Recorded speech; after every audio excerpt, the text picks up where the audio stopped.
Yo,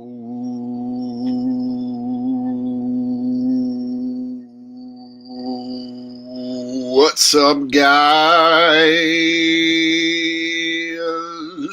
How you doing tonight?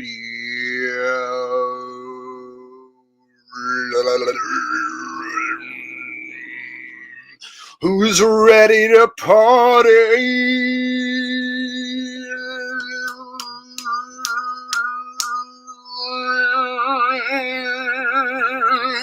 I don't know if you can handle my truth.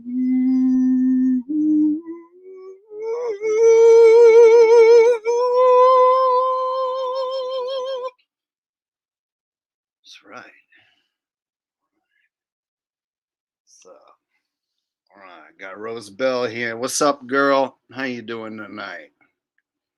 How's everybody doing tonight? All right, got all my party people in the house, I hope.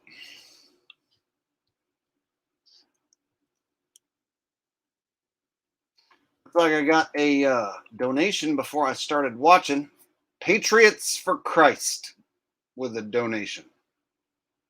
Well, thank you, Patriots for Christ, for the donation, sir. I appreciate that. Before we even got started here. All right.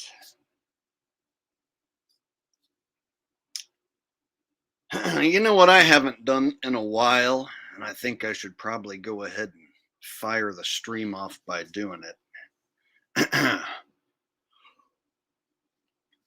What is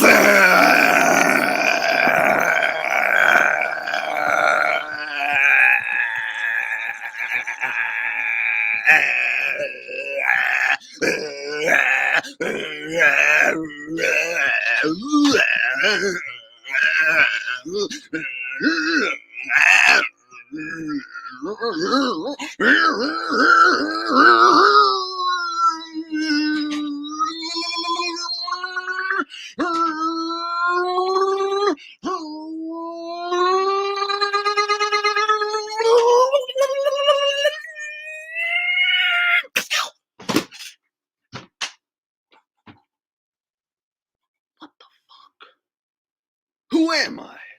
Who are you? What happened? What is this?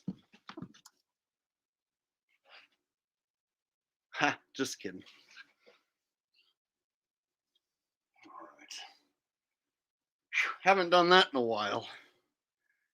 I needed to. It was like building up inside me. Okay. Icky Dragon says, I'm sure Christ is happy with that we've done with the place during his absence. Yep, I bet he is. And by we, you mean us little slaves down at the bottom? Yeah.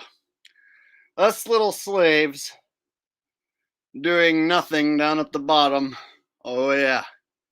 I'm sure he's looking down from above like, you little slaves doing nothing are awesome. I love all you little slaves. That's what I'm sure he's doing right now. Hi! I'm doing my stream, God. Are you proud? Cool. He approves. All right. It's a little God humor. Some people don't like it, but I do. It's my stream, and that's what I do sometimes. All right. Whew. This guy gonna come along and tell me to calm down? Guess what's gonna happen right about now, fuckface? Gonna tell me to calm down on my own stream and then say you don't trust my judgment sometimes? Buddy, you know what happens to guys like you? You get banned for life. Go jump into another account if you'd like to come back and talk again. And if you say anything else I don't like, I might spot it and then ban that one too. Because I don't give a flying fuck what you think about my character or my judgment. You see, I'm the guy that brought you all here. So you're gonna sit and wait and see what I have to say. Or you can go jerk off and watch some fake football. Those are your options. So, who wants to have some fun tonight? All right. I want to have some fun tonight. It's been a tough decision to try and disassociate myself with football all the time.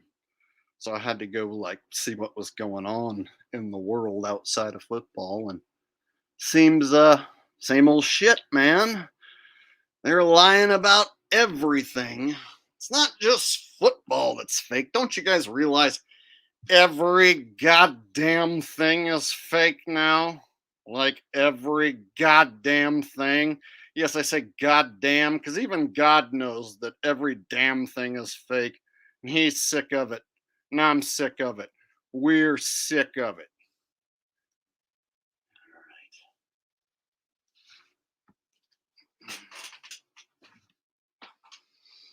So, here we are, Saturday night.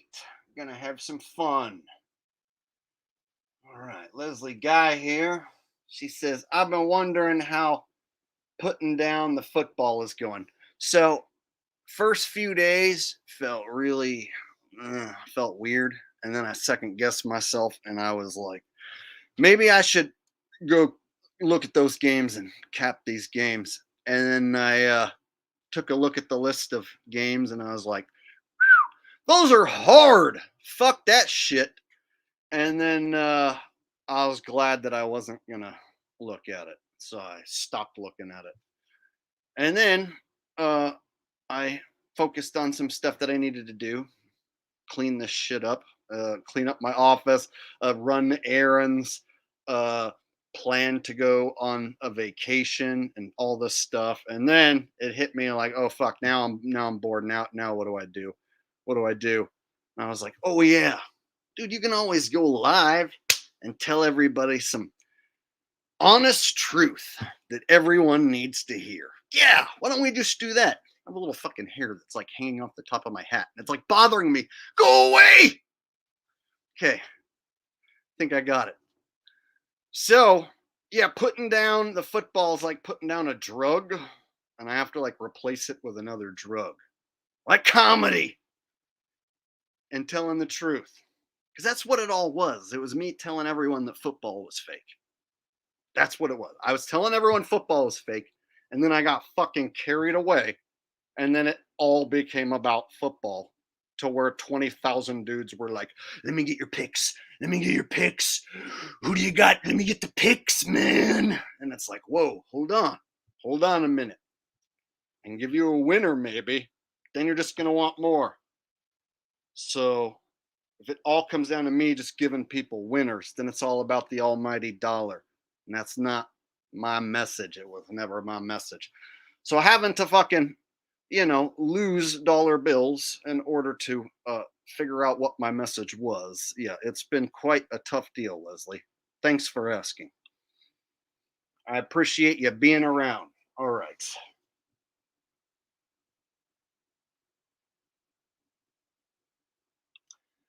I'm not done with it because there's still a lot of people who want to hear from me about it, and there's still things I can do with it, that won't take up a ton of time. Like I can still take what I have done and said and make a documentary. I can take the things I've already done and said and make a documentary out of it that'll get views and make me money and deliver the message that it's fake, right? So I can take all the best of what I've ever done and said on the subject and just fucking collage it, you know? So I have all the content still standing. And so at any point, I can go take from it and do what with it I want. And so I'm not completely done with the subject because the subject ties in to the fake news. The subject is part of the world stage.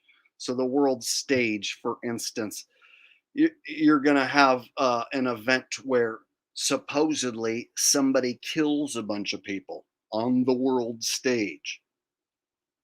And I can show you how those events tie right back into the fake football. Those events tie right back into the fake football. Okay.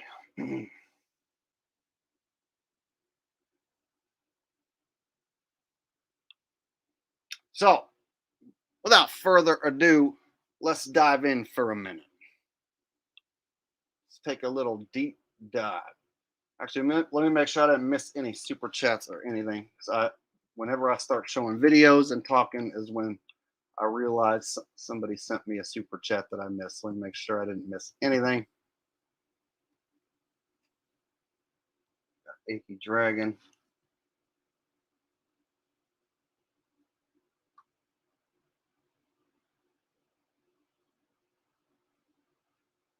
Okay, looks like I caught on all those. All right, buckle up. Here we go.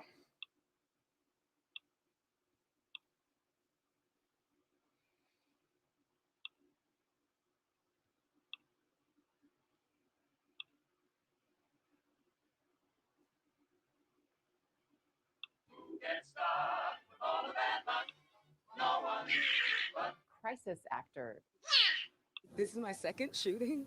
I was on October 1, so this is just more stuff in therapy to talk through.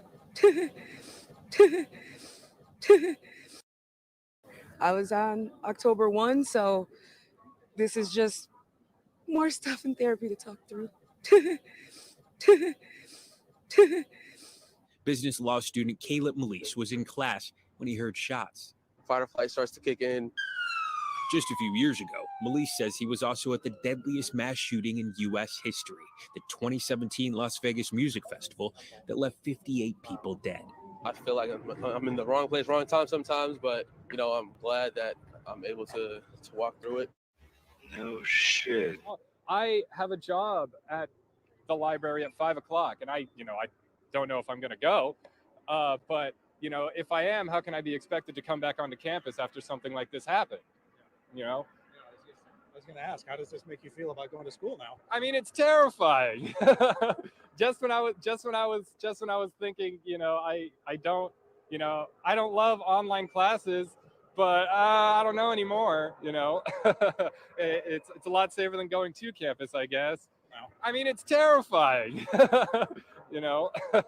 Behind me here, a number of students here just waiting for the next shuttle to take them to the convention center. I just arrived here a couple minutes ago to get some information, and I've been talking to a number of students. I'm going to have our photojournalist sort of work with me here. Here are a number of theater students here who are in theater class. The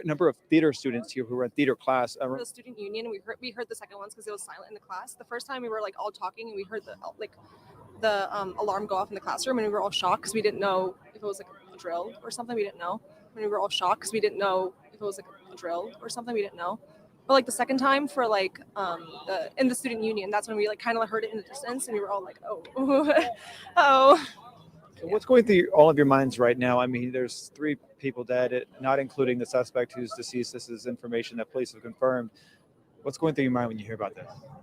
Honestly, right now I'm kind of just in shock, so I don't know. But in the moment, there was so much going on and so many different things being said that I was kind of panicking, but also just kind of sitting there. I honestly I don't think I said a lot the entire time. I was just sitting there, and I kind of cried a little. But it was you never expect it to happen until it actually does, and when it does, it's kind of yeah. I mean, even in university when I was there, you unfortunately prepared for this sort of thing. Yeah. But did you feel like you knew what you were doing, or you get information on what to do? I feel in the moment you're just kind of it's so surreal. Honestly, you don't know what to expect, and then when since it actually happened, it was kind of I mean, it's terrifying. I just kept running until somebody saw me crying in the street, and they told me to come inside. We have reports of multiple victims inside, but we're not going to advance forward until we get a clear that that's the cold zone. A student should have to fear pursuing their dreams on a college campus. What happened today is a heinous, unforgivable crime. As a parent, there are no words for what you feel. It's indescribable, the feeling that you have. I mean, it's terrifying.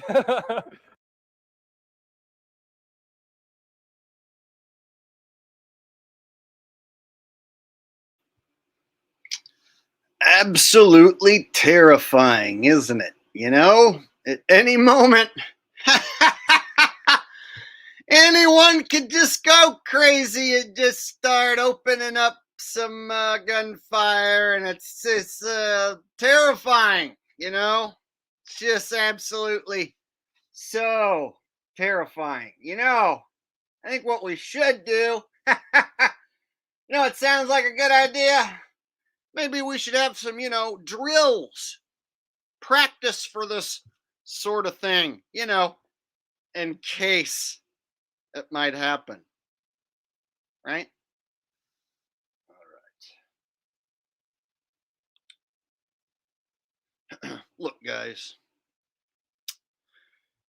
if they can lie about a shooting and then pretend that people died and act like that's real,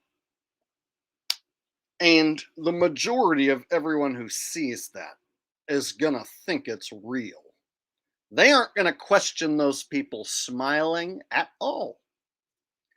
Do you guys understand? They can run a drill on the news, a drill, a simulated event, and then just pretend that it was real. And there's no law stopping them from doing that. There's nothing to protect you, the audience, from them doing that to you. In fact, quite the opposite. There's nothing at all to protect them from sticking their corporate dick in your brain and mind fucking the bejesus out of you. Yeah, they have every right to do that. And if you play their game, that's what they'll do to you. So, if the whole news program is nothing but entertainment, it goes far beyond your football game being scripted. There's people who dare still say to me, Jake, I like your channel, but I don't think all the players are in on it. Really? Because they can have a fake shooting on the news and get everyone to believe that. They can get everyone on the screen to be in on that and get everyone to buy into that. And so there's still people that question. I don't think everyone can be in on a fake football game, Jake. Like, do you realize what the fuck you're even up against? Your news is all fake. They can make it up. There's no law to stop them. You think if the news is wrong, you can go sue them? Go try and sue the news. See how that works out for you. You ever heard of anyone suing the news because they're lying or wrong? Yeah, that works about as well as trying to sue the NFL because they're not playing real football. It doesn't work out for you. So there's people who are like, Jake, let me get those picks. All I care about's the picks. Hey, we got bigger fish to fry. Everything you ever thought you knew is fake. So what are you going to do with the knowledge that football's fake if you still haven't figured out that the news right after that is also fake and tied into the football?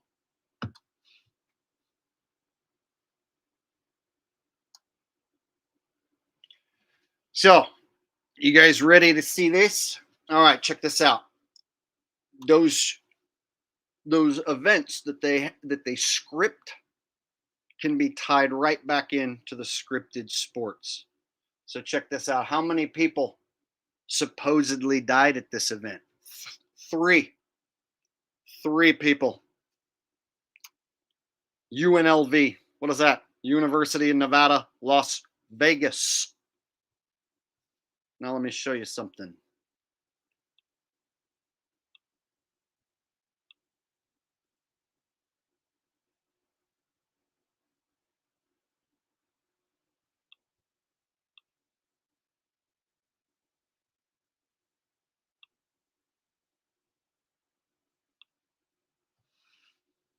Las Vegas Raiders lose to the Vikings 3-0. 3 days after that event. 3 people supposedly taken out on the UNLV campus. 3 days later, Las Vegas loses 3-0. Coincidence? Just a fucking coincidence. Jake, I don't think all the players can be in on it. Oh, it goes way deeper than all the players being in on it. Do you? Jake, I think you're wrong that all the players are in on it. Oh, really? Because to get the Raiders to lose 3-0 right after that event where 3 people supposedly die in Las Vegas, well, wouldn't you think you need everyone on the field in on it? No, just the refs. It's just the refs. Jake, it's just the refs throwing flag. No, it ain't just the fucking refs throwing flags. Do you understand? They can make the score 3-0. You can't make a score 3-0 by having refs throw flags. Do you understand? What happened the next week? What happened the next week?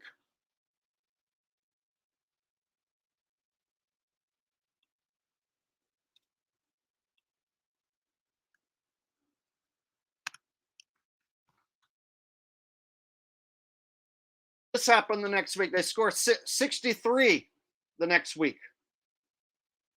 So a team that couldn't put up a fucking point then scores 63 the next week. Oh, it's not all the players are in on it. It's just the refs.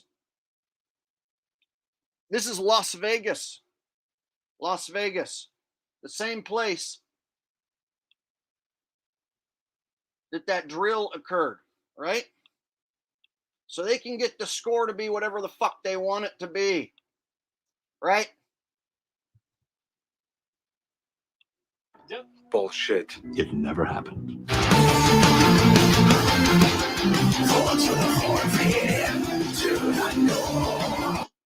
All right.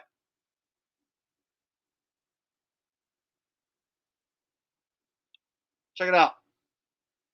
3 victims dead. That's what the news tells you. The news tells you 3 people in Las Vegas dead. And then 3 days later, you get the Raiders losing 3-0 in Las Vegas. And then the next game, they score 63 points. Blow out the Chargers. Come on, y'all. Get where I'm going with this?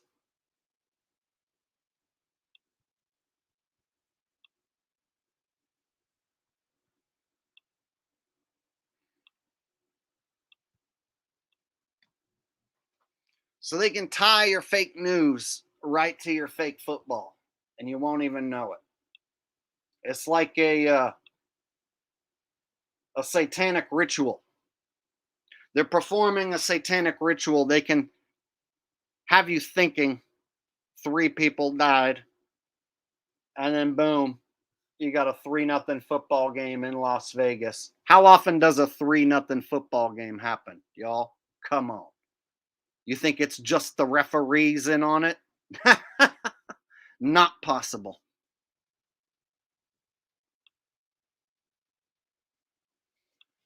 All right. Tommy Mayer, what's up, man?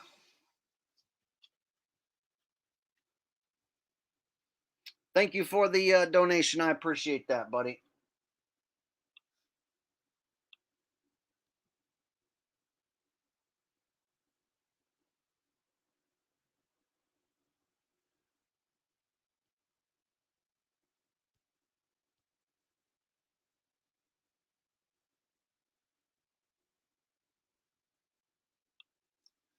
It goes beyond just being rigged. You get what I'm saying? To make this game be 3-0, you really have to have every single player and every detail of the game under specific control. And then for Las Vegas to show their strength, Las Vegas strong, right? To bounce back after such a horrible event like losing 3-0. The community shows their strength by winning the very next week and putting up 63 points. Las Vegas strong, everybody. That's the community. Oh, you gotta love how God works in those ways. You know, he takes 3 people from you, has the Raiders lose 3-0. But then God, of course, lets the almighty Raiders come back and score 63 points. Vegas strong, everybody. What a wonderful script it is.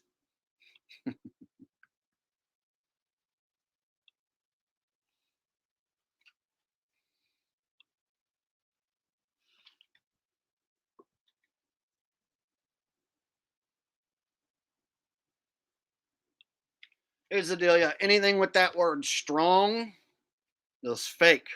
And it's associated with a gigantic psychological operation that was ran against you and your brain.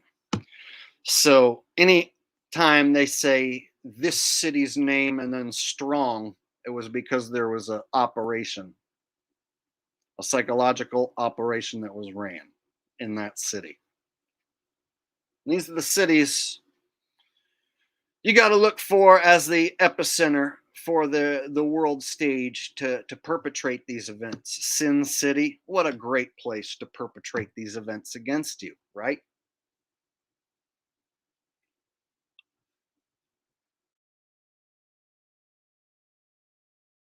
All right. SP8Man00, Spateman00 says, I love you, Jake, but I too am an asshole. With that said, I wish I had what you're snorting. From my true truthers out there, look up Bill Cooper, Jordan Maxwell, David Icke. Well, see, I would argue all those guys are controlled, and I'm the genuine article. And I haven't snorted a damn thing. All right? I know that might disappoint some people to hear, but I have not snorted a damn thing. And I tried meth one time in my life when I was 17, and I hated it because it hurt my nose real bad and it made me feel icky for hours. And I was like, that sucks. I'm never going to do that again. And then I never did ever again.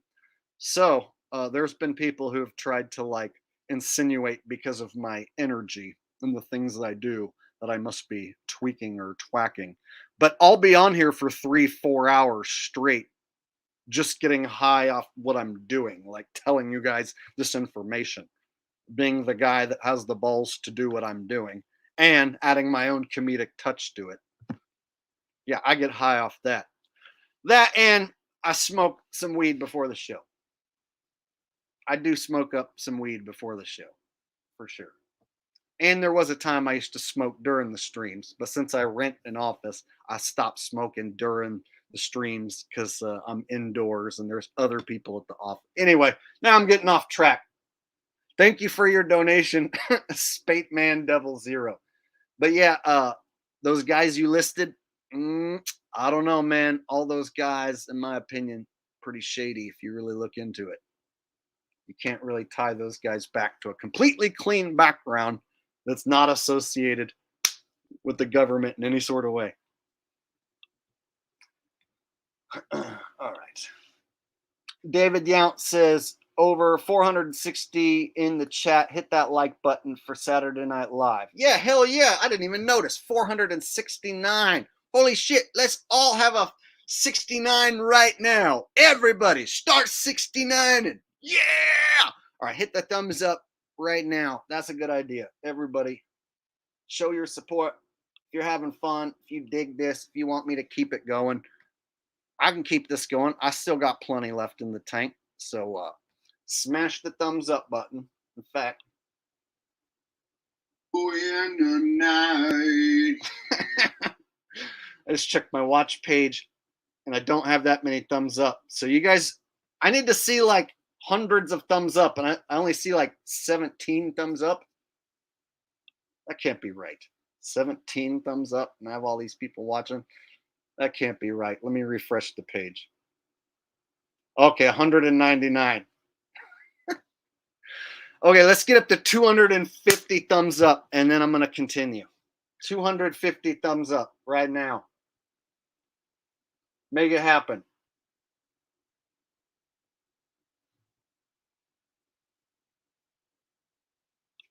Yes, I'm in the process of shaking off the football chains, but still showing people how one of the latest psychological operations is tied right back into the football score. See how that works?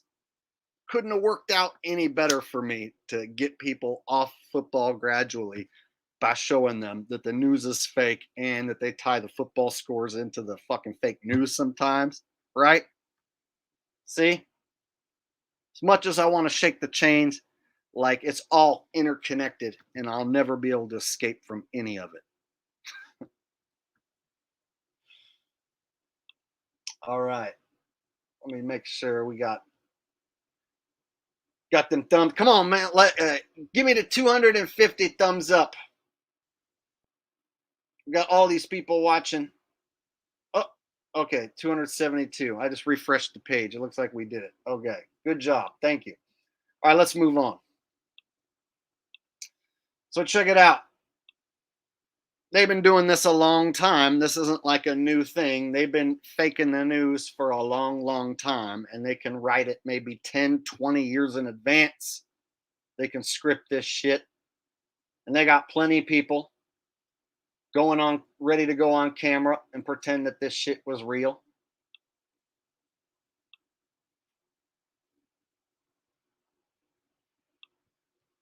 Joining us now with the latest. Michelle? Mark, tonight, as the investigation into the shooting continues, we're also learning new information about what happened beforehand and the timeline for the actual attack. And we're seeing the moments that some of the first officers on scene took the gunman down. New surveillance video shows the encounter that brought Wednesday's deadly campus shooting at the University of Nevada, Las Vegas to an end. Officer, he pulls a gun. Officer runs away, goes around the side of the car, and our UNLV officer then ends the suspect's actions.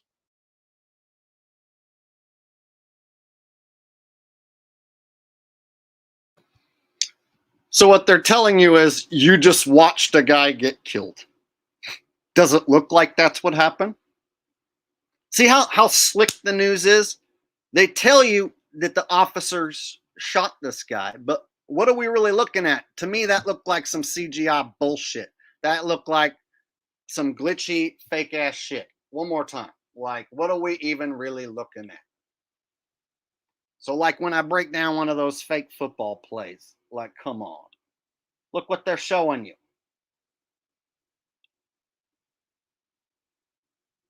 Goes around the side of the car, and our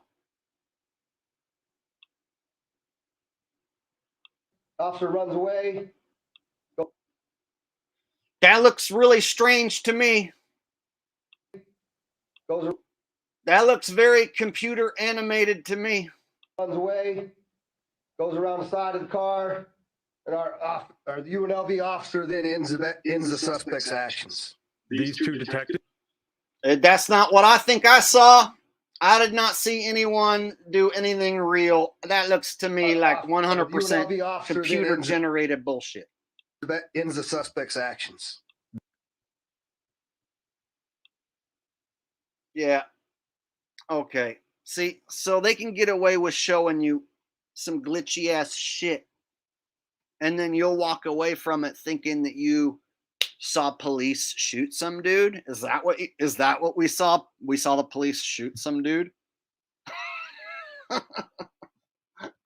Okay.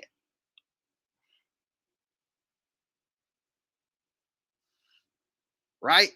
Hey guys, if they're showing a fake football game and then right after the fake football game ends, they're like, hey, now to your nightly news. And then they show you this. Man, we got bigger things to worry about than the fact that the football game was fake, right? Look, now they can just show it. They can show you anything they want. It doesn't have to be real. It's an entertainment program. These two detectives?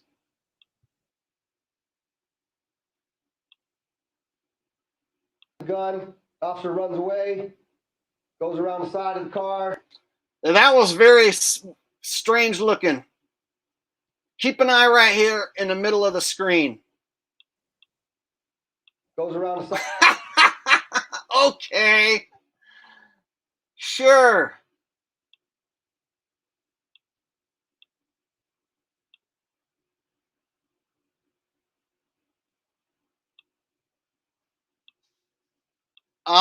Gotcha. Gotcha, motherfuckers. Gotcha. I gotcha. What's that? What's that? Huh? Okay.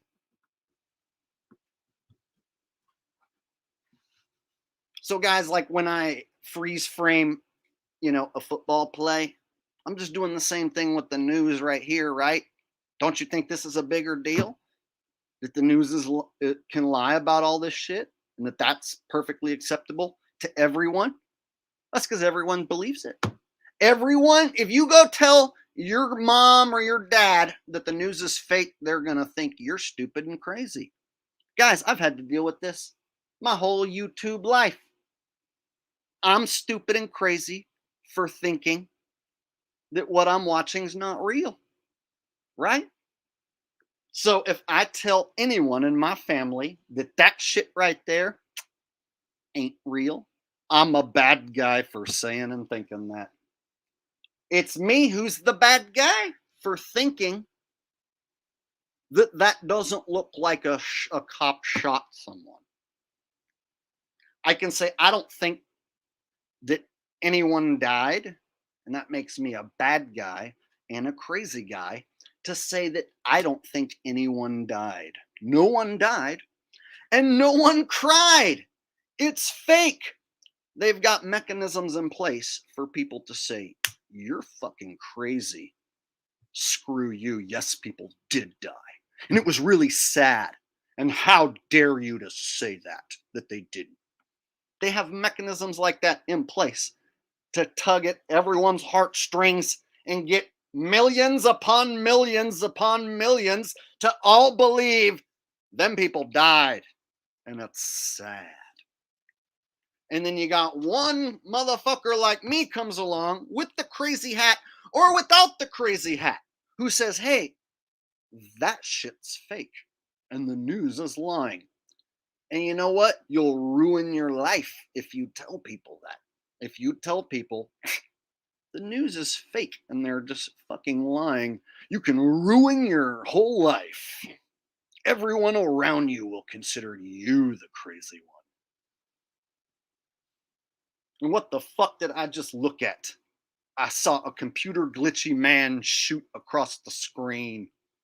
And I'm told that cops shot him dead. And here I am, the crazy one.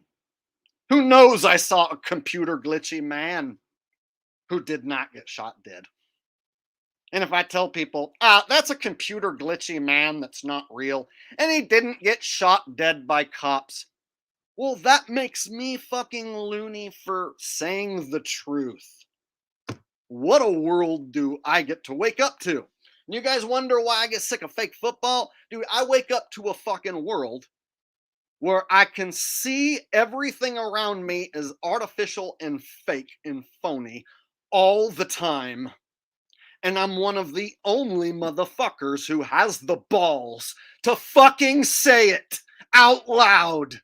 And there's fucking people who will be like, what did the NFL do to get you to stop making picks? I got fucking tired of paying attention to that gay ass shit and decided to tell you something even more bigger than the fact that your football is fake. The whole goddamn world around you is fake. Everything that you know is all bullshit.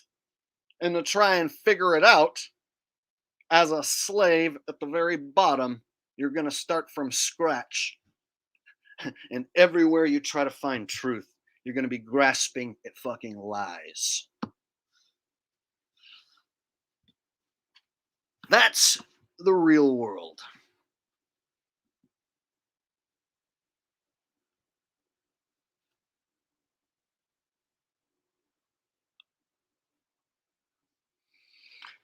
I've been meaning to do some real preaching because I got sick of spouting the same message over and over. Your football's fake. Your football's fake. Your football's fake. Your football's fake. Your football's fake. Your football's fake. All right. Guess what? Your news is fake. The globe's fake. All your religions are fake. They got you fucking caged in like animals to a little area, being a slave and worrying about bullshit. There's bigger fish to fry than your football being fake, don't you think?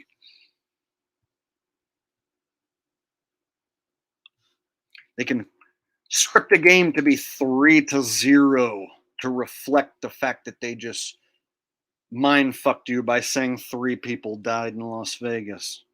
I think there's bigger fish to fry if they've got that much power, don't you?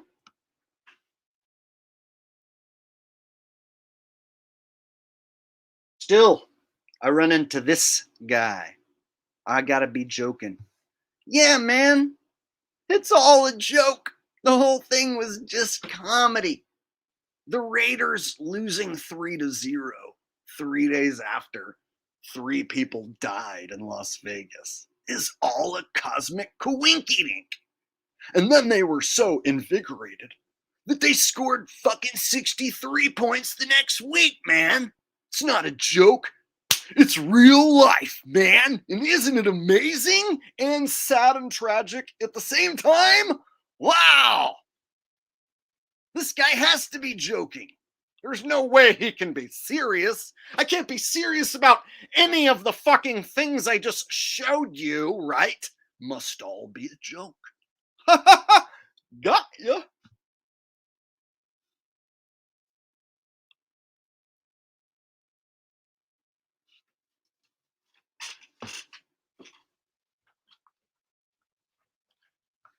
Here's the thing. I know a lot of people only want those picks. But Jake, tell me who's going to win so I can get some money. Don't you understand? I can tell you who's going to fucking win, maybe. And then you can win a bet. But then what? What are you going to want after that? More picks. And then what? More. So if all you're here for is more picks to win money, you're going to ditch me when the season ends. I've done this before. I did this last season. You know what happens? All the fucking football people, not all of them, but like 90% of them ditch me when the season ends. See you next season, dude! And you know what? I go back to telling the truth like I am now for the hardcores who've been here for years. And then there's a small percentage of the football people who actually stick around for the real truth for the rest of the season. So you know what happened last season? I got sick of the fucking top 10s and I stopped making them the last 2 weeks. I just stopped making them. Same thing happened this year, just a little earlier. So burnout's a real thing. And once the Super Bowl ends, my views drop the fuck off. People, the subscriber rate just stays dead even. And then I start losing subs. That's what happened. So the minute the Super Bowl's over and I put that last video out, all the football people go, thanks, see you later. And then they fucking bounce. So all the football people are like, oh, I'm so sad you're not doing picks. What are you going to do when the season ends? You're going to ditch me anyway. So I think I should give you something else to watch besides my picks. See how that works?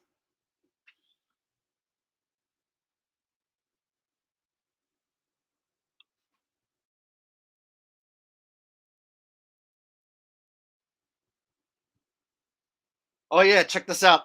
How many Gematria guys told you that there was going to be a shooting in Las Vegas and that 3 people would die and that the Raiders were going to lose 3-0? How many Gematria guys got out in front of that and predicted it?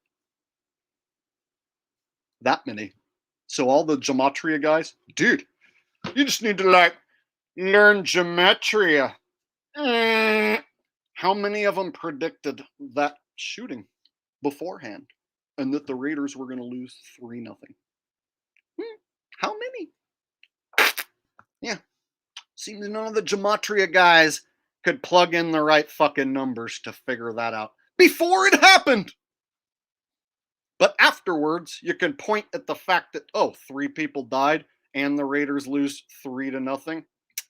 Yeah, of course they script it and code it. Go try and figure that out beforehand. Not so easy. All right. I didn't see Mr. Zach Hubbard telling everyone that was going to happen beforehand. All right. Okay, with the donation says Jalen Hurts and Gematria is 128. Seattle is 12-7 all time against Philly. Cool, man. Good luck with your bets. Hey, how come you didn't tell everyone about that Las Vegas shooting before it happened? Were your gematria skills not prepared for such? Are you not good at gematria so much so that you couldn't spot the fact that they were going to do a 3-0 game? I don't see anyone bragging about how they knew for a fact there was going to be a 3-0 gematria game, and I didn't see anyone predict the shooting beforehand. So where are all you gematria guys at? You never predict shit beforehand, like a shooting, and then how they're going to reflect that exact thing in the score of the game in the same city. That'd have been cool if somebody would have, predicted that before. It's easy to go ahead and point it out after the fact. See how that goes?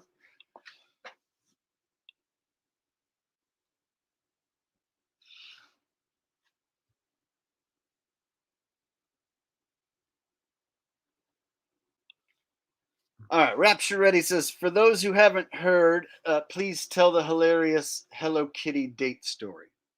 Okay, I haven't told that in a while, and I think I only told it once. So check this out. I go on a date with a girl who I was friends with on Facebook for years, and we have a similar friend circle, and she's attractive, and so I didn't know we were going to eventually go on a date. We were just friends through a similar friend circle of musicians. And so she's been a friend on Facebook for a long time, but we never actually hung out or did anything ever. We were only friends online. And so she tells me that she's always thought I was cute, and she loves the things that I talk about on YouTube. And so when anybody says that they like the stuff I talk about on YouTube, it's like, oh, sweet. So you're not freaked out by all my crazy opinions, right? So any woman that comes at me like, no, I'm not freaked out by your crazy opinions and I like it, I'm always taken back by it, So I thought that maybe I had somebody open-minded and cool on my hands. And anyway, so we schedule a date to actually hang out for the first time. And so we get some dinner. And I buy dinner, and it goes good. And then after dinner, she says, "Hey, let's walk." It was in the same parking lot as a bunch of other shops, so there was a Target across the parking lot. And she's like, "Let's go and walk around Target." So then we walked around in Target, or one of these shops, whatever it was, and she found some clearance item clothes. And she tried them on for me. Was like, how do I look in these clothes? And I was like, oh, you look good. Yeah. And then she's like, yeah, I'm going to buy these. And then we get in line and she goes, hey, do you want to buy these for me? And it was a couple clearance rack items. And it was only $15. It was like a shirt and a pair of pants, and they were clearance rack. So it was $16 or whatever, $15-16. And I was like, little bit of a red flag that on a first date she's going to try and get me on the hook to buy this for her, but she's looking good and it's cheap enough. Whatever, you know what I'm saying? I'll let this slide. So I buy that. And then the second time we meet up for dinner, she was late to dinner.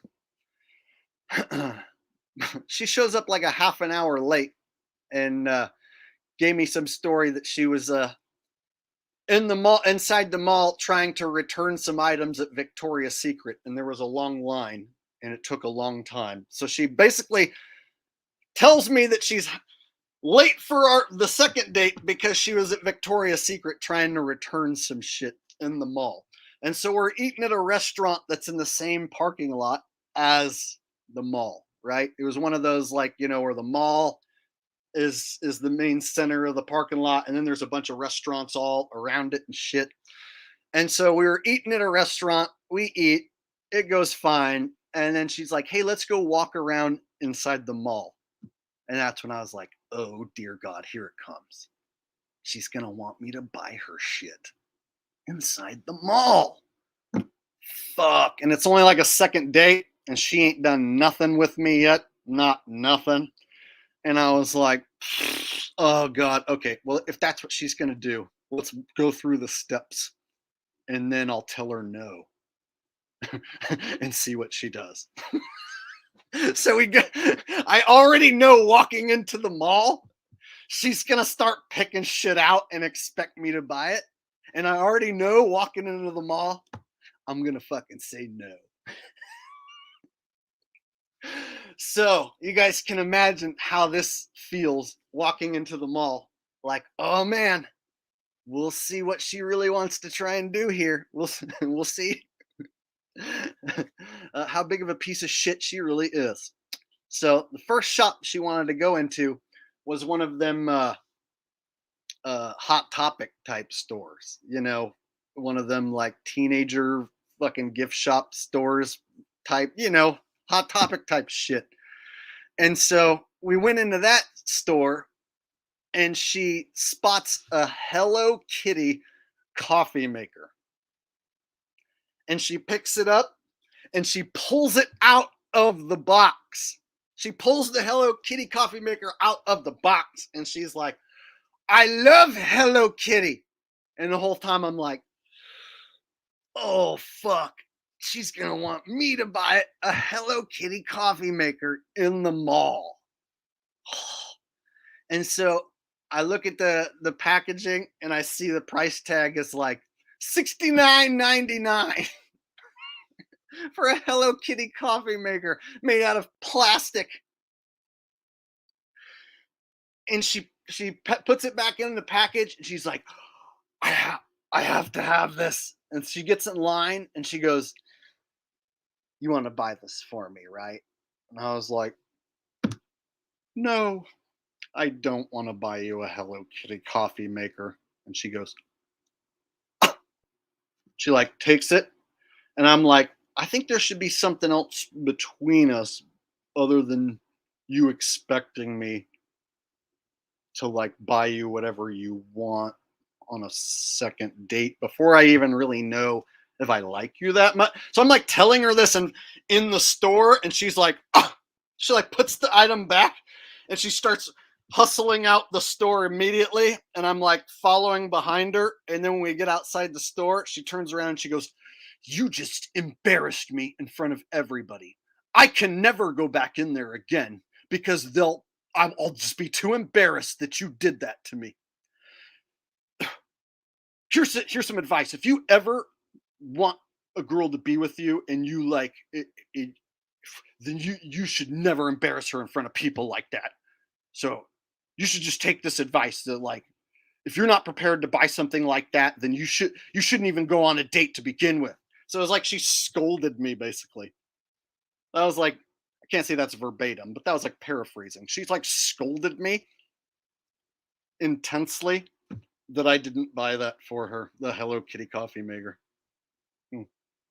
And then the date ended like that. Yeah. So imagine being friends with somebody on social media, and then they're attractive and you hang out and it goes good the first time. And the second time it's like, oh, you're just a guy to buy shit. Great. Good times.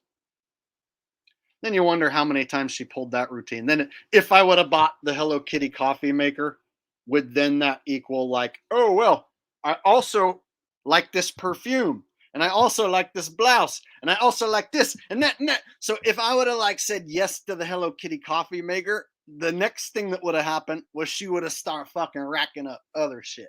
And then it'd have been like, at what point do I say no? And you don't want to rack up a Hello Kitty coffee maker and perfume and a blouse and blah, blah, blah, and then be like, you know what? No, because she already got you. See? So I had to cut the shopping spree off quick. So I lost 2 dinners and $15 where the clearance rack closed to learn that lesson.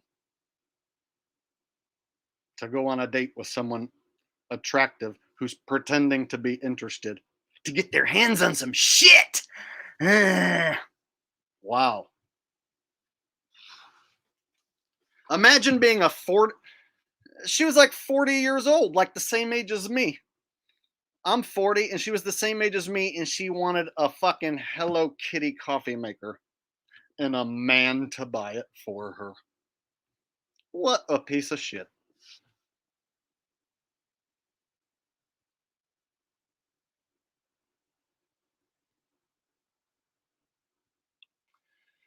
There you go. There's a $5 story for you. That $5 puts a dent in the couple dinners in the clearance rack clothes that I bought. So thank you. I appreciate that. If I tell that story 20, 30 more times, I'll have all my money back. All right.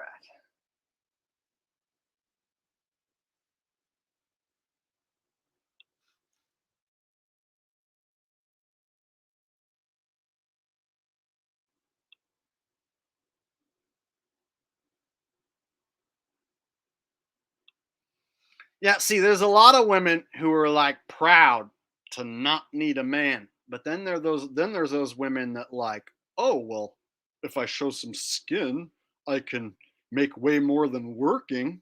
So I do need a man to pay. See? So it's funny how women will be like, I don't need a man. I could take off my clothes and show my tits and make money. Yeah, but don't you need men to like give you that money when you show your tits? Yeah, but that's beside the point. I don't need a man. I just need men to give me money if I show my tits. Understand? We have this world that's been set up where, like, if I download TikTok, here's what I see. You know, like some chick doing like this. This is TikTok. What do you want to do? What are you going to do with this? Right? And so, if a girl can, like, make money just doing that, and there's dudes who are like, here's my money. Oh my God, here's my money. Dude, we're fucked. Oh man, shit's so ass backwards. It didn't used to be that way. And there's countries who have laws against shit like that. And now when you think about it, it's like, oh, well, I understand. I understand why there's some Middle East countries that don't want a chick to have that much power to where she can just be like, and have tens of thousands of dudes just be like, oh, here's my money. Oh my God, you are the queen. Oh, right. There's countries that have protection against that shit. And so, when I look at, you know, what some countries have done to some of these women, it's like, well, it sounds bad, but when you leave women unchecked, they'll just start fucking spreading their legs for as much money as they can capitalize on, right? And cause the degradation of society all around them.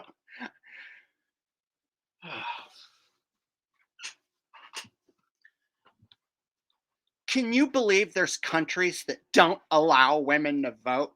Well, yeah, I can believe that.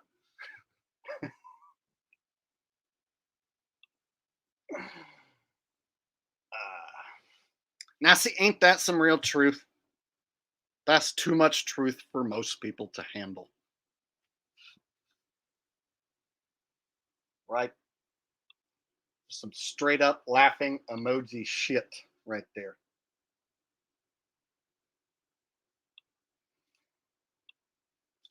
Like, I hadn't opened up the TikTok app in years. I like blew up on it with my NFL videos. I specifically used TikTok with my NFL videos and blew up, and then they changed the algorithm and stopped making my videos blow up. So I just deleted that shit. And I hadn't been on there in like I don't know, a year or two. And then since last season. I hadn't been on there since last season, so it's been a year. And then I jumped on and uploaded a couple clips just to see like if I was still shadow banned. It's pretty much the same shit.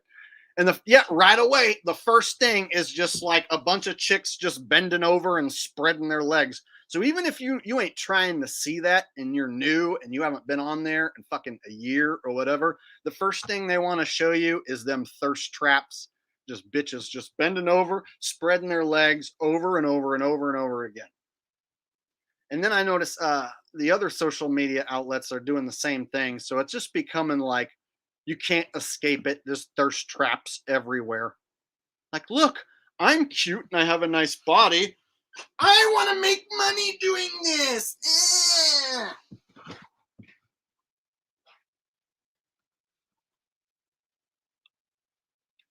No, they don't get naked. They're just next to naked, on the fringe of being naked. So I call it thirst trap videos. Just any good-looking girl who wants to make money without working, show off the goods and get enough dudes and then have an OnlyFans, right? And show off the goods. You don't have to have talent. You just have to look good and have the goods. There's dudes who will be happy with that.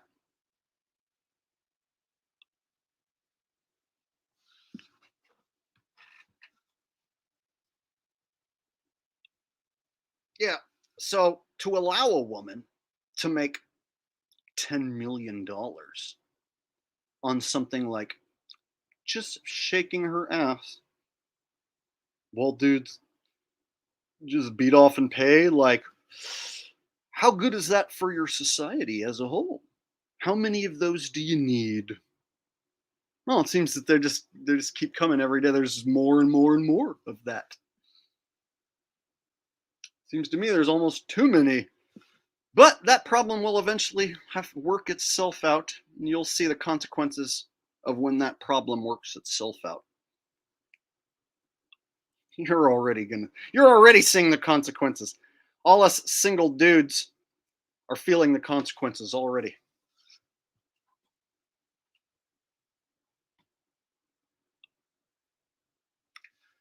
Rapture Ready says, wipe until the TP is no longer brown. I need TP for my bunghole. Do you have TP? I need very much TP for my bunghole. My bunghole needs the TP right now. It is nothing to be ashamed of. Sorry. Got locked into cornholio there for no reason. You ever get locked into cornholio for no reason? You're just walking along, being a regular guy, minding your own business, and then you're like, I need TP for my bunghole. And you're like, what the fuck? Stop it. I don't know. Maybe it's just me. It's probably just me.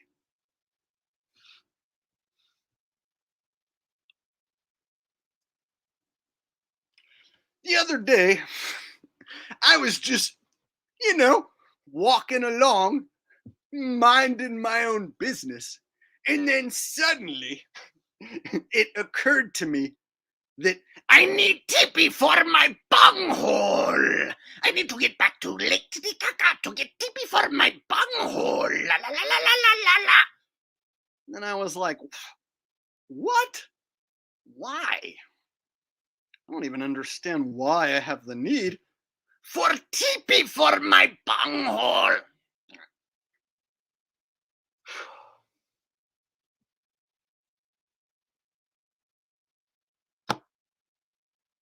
There you go.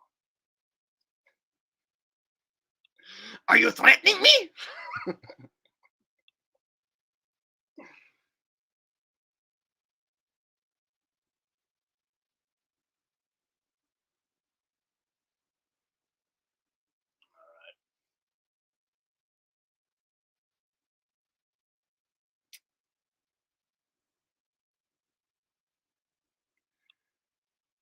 Whew. Holy shit. We're an hour into this. We got 477 people watching. That's awesome. Why don't you guys smack that thumbs up button right now? Let's get it up and over how many views or how many thumbs? Let's get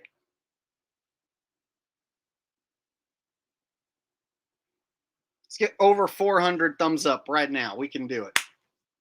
Over 400 thumbs up. If there's this many people watching, we can at least get 400 thumbs up. Let's stroke the algorithm. Let's all stroke the algorithm right now and make the algorithm come. That's what we need to do. Everybody's going to stroke the algorithm until it comes.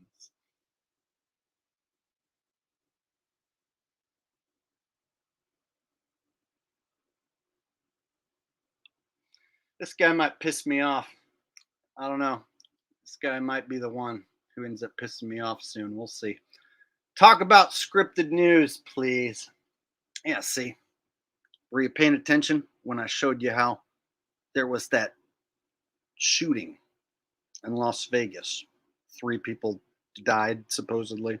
And then there's a football game 3 days later where the Raiders lose 3-0 in Las Vegas.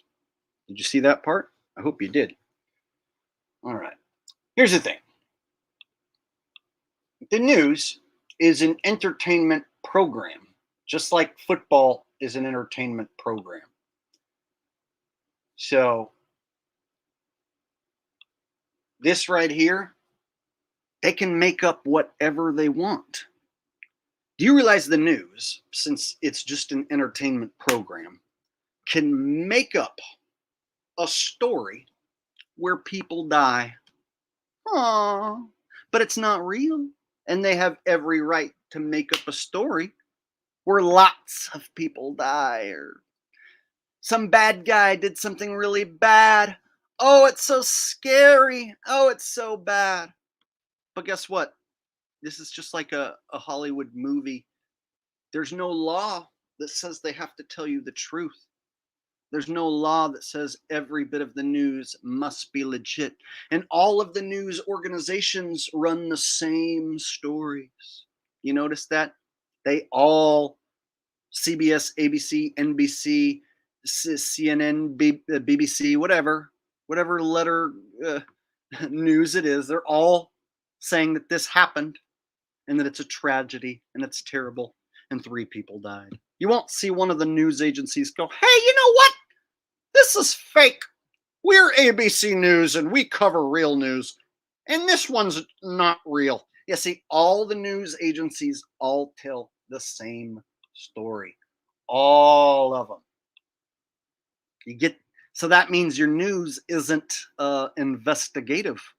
They aren't competing with each other to give you the best news. ABC ain't trying to break the story before NBC. NBC's not trying to fucking come up with a better story than CBS. No, they're all running the same story concurrently all the time. 24 hours, 7 days a week. So, everyone who watches this shit thinks it's real, like a football game. You know, 2 football teams play, it's got to be real, can't be fake, right? You got the news, you got that guy on screen telling you something, it's got to be real, can't be fake. No, every bit of it can be fake. You guys realize they can make up a human being who doesn't exist and tell you that they died.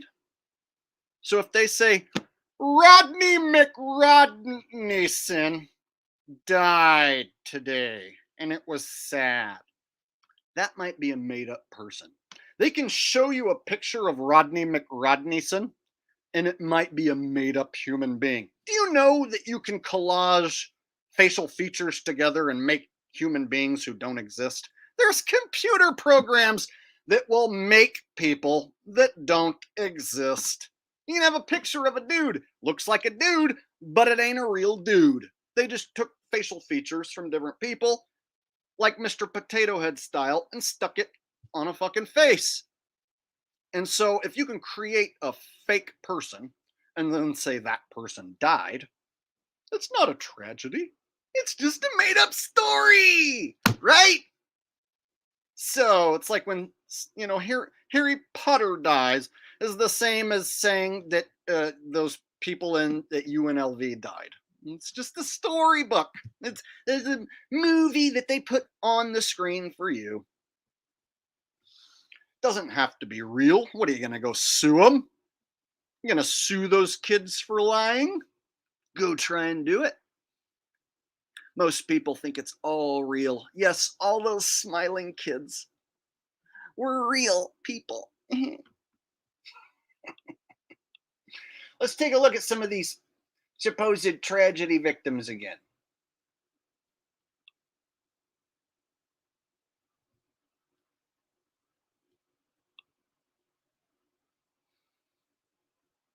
List of targets at the school and 150 rounds of ammunition.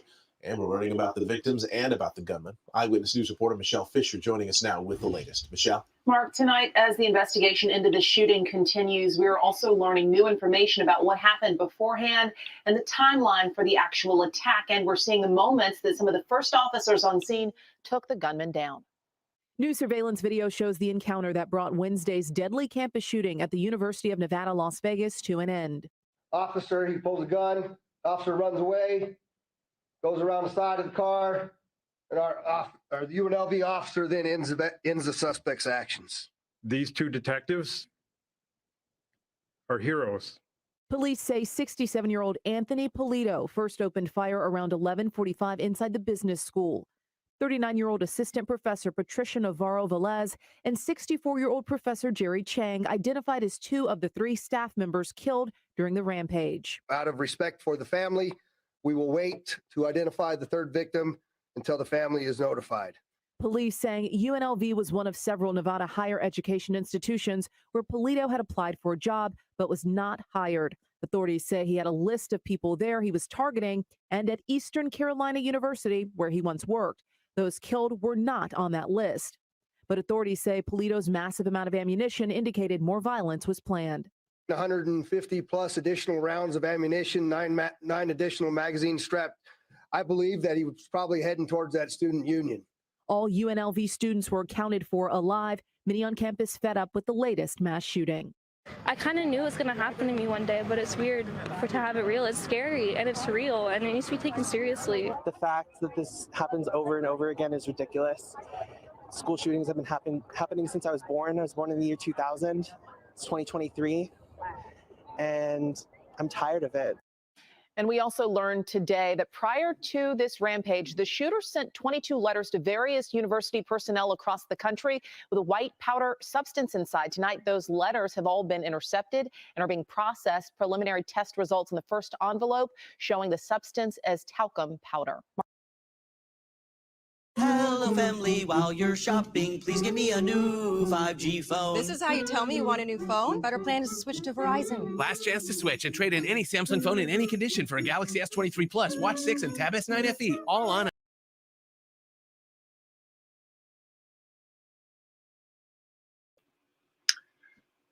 Sorry, did not mean to make you watch the commercial. Ugh.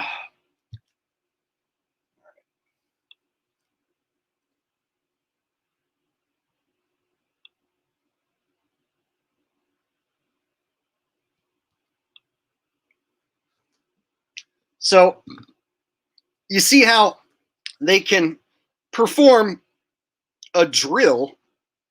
Remember, like when you were in school, they can say, everyone get under your desk because it's a earthquake drill.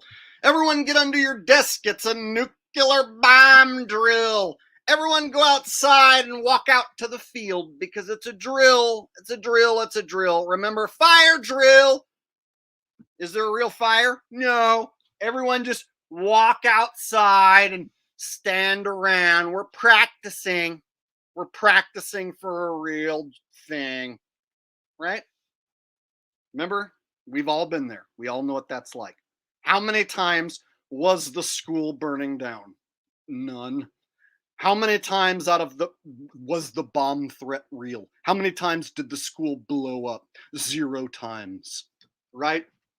How many times did a nuclear bomb hit and then you got under your desk and lived? 0 times. See what I'm saying? So the schools run these drills and they psychologically brain damage all the children in the school by running the drill. All the children think they need to prepare for this thing that will inevitably happen or is happening. You see? So they can, it's really sad, they can traumatize children into thinking that some guy is going to come in and do something terrible.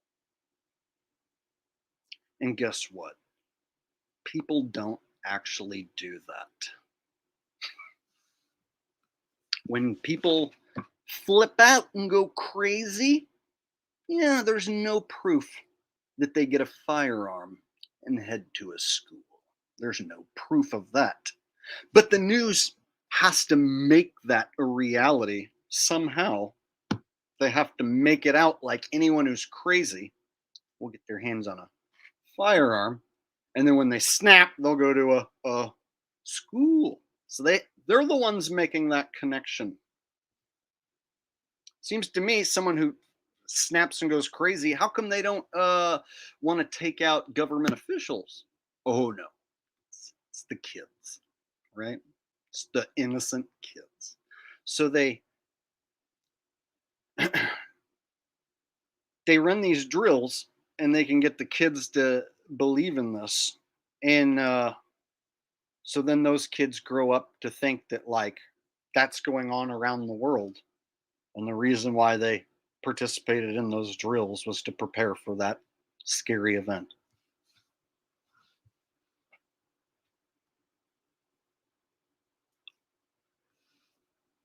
Does it sound like I'm picking NFL games right now? Yeah. Good luck. It's a tough slate tomorrow. You're going to need it. Why don't you do what I did and spend all night working on it? Spend all night looking at those picks and those spreads and rack your own brain all night long. And then go put your money on the ones you like the best and cross your fucking fingers that they do that for you.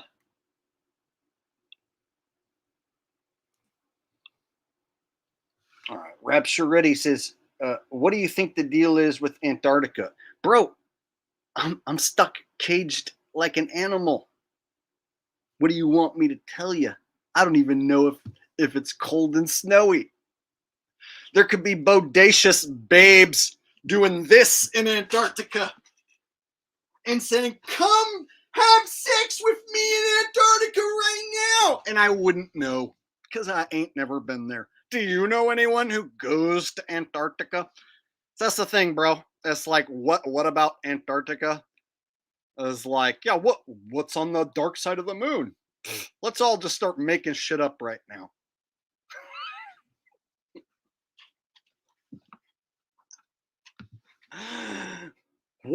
What's the deal with Antarctica? I mean, come on. Everybody agrees that it's for scientific research, but then we never hear any cool scientific news coming out of Antarctica. What's the deal?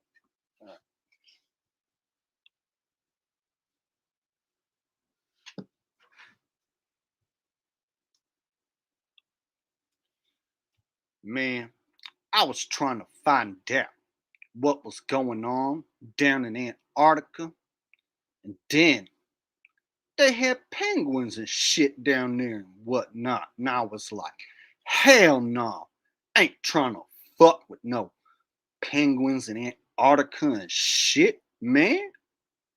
So I was like, hell no. And then they was like, fuck you. And I was like, what, bitch? Yeah.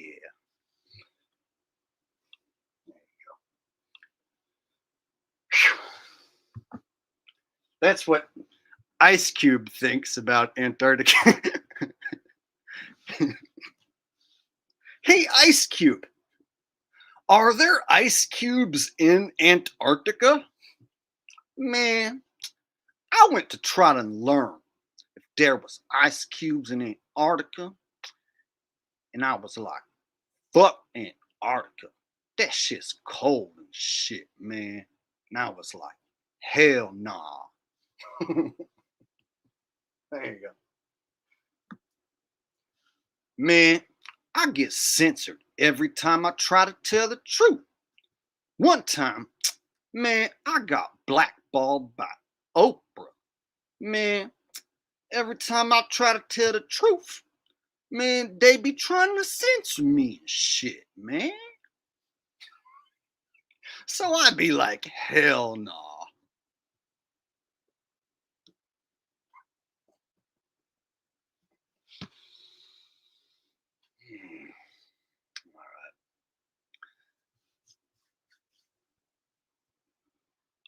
All right, let me show a little more.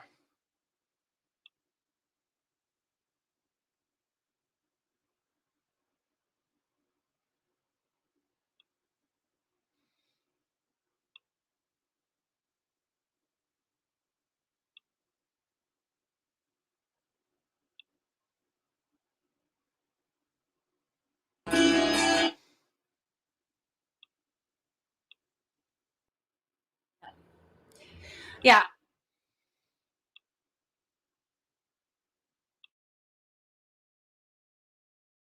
I'm here. Right. This is Whitney Austin. Whitney Strong is your organization, your job. Let's just start at this. You were in 2018 in Cincinnati in September, and unfortunately, you were shot 12 times. 12 times. You were shot 12 times. Shot 12 times. My armpit is very tight because there are a lot of stitches in there. It'll be a long road to recovery for normal movement to return to her right arm. Probably good. But Whitney Austin will take it. And it's much easier when you have the physical therapist. Because surviving being shot several times. It looks like a dinosaur footprint. Suffering 12 gunshot wounds. Actually, I think it came in here and then exited out that way. It's hard to imagine to live to tell the story. All right, this is it. I'm dying. That's what I thought. An image captured from above. There, the Louisville mother of two was laying in Cincinnati's Fountain Square just 20 days ago.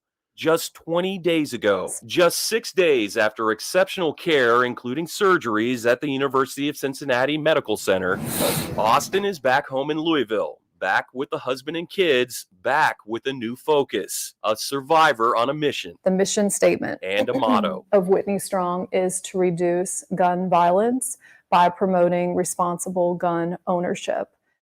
I'm Whitney Austin, and I am a miracle. I was shot 12 times, but not once did a bullet hit a major organ or artery, and I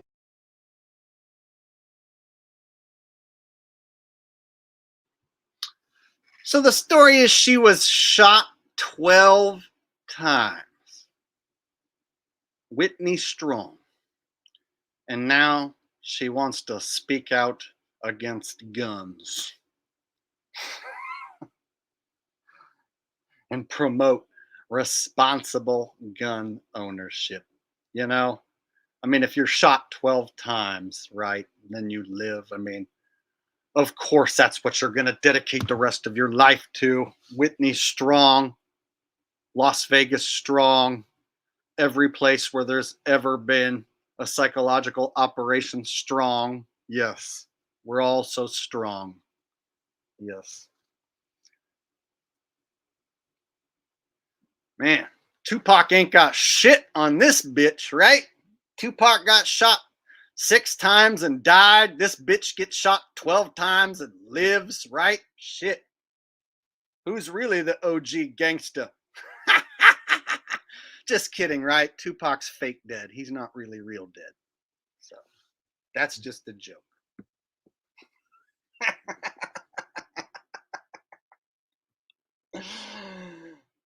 She's a fucking miracle. She's got to come on screen and tell you she's a miracle. Hi, I'm a miracle. I got shot 12 times and I'm alive. I don't like guns no more because of it. I'm a miracle, damn it. I got shot 28 million times and it sucks. I'm a miracle. I'm here to tell you that it sucks and nobody should own a gun that shoots me because I got shot and it sucks.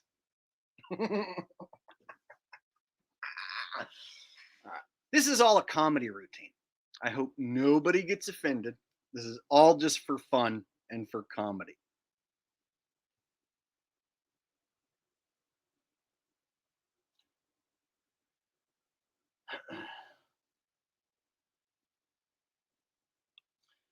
Most people think it's a Kill the MC with a group called Jurassic 5. So Tupac is considered to be still alive, and he is now playing the part of a Kill the MC. I don't know if that's 100% true, but his death is 100% fake. So Tupac's not really dead. He is alive. But what part he's playing now for sure, might be a Kill the MC.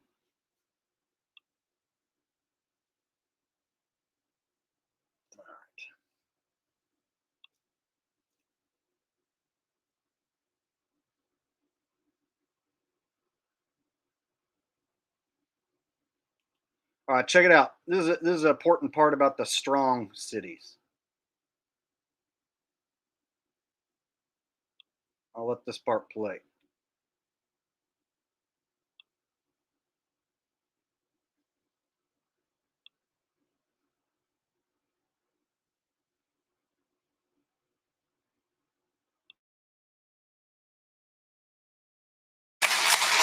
Today, Detroit Mayor Dave Bing, along with HUD Secretary Sean Donovan, announced a new initiative taking place in Detroit and 5 other cities across the country.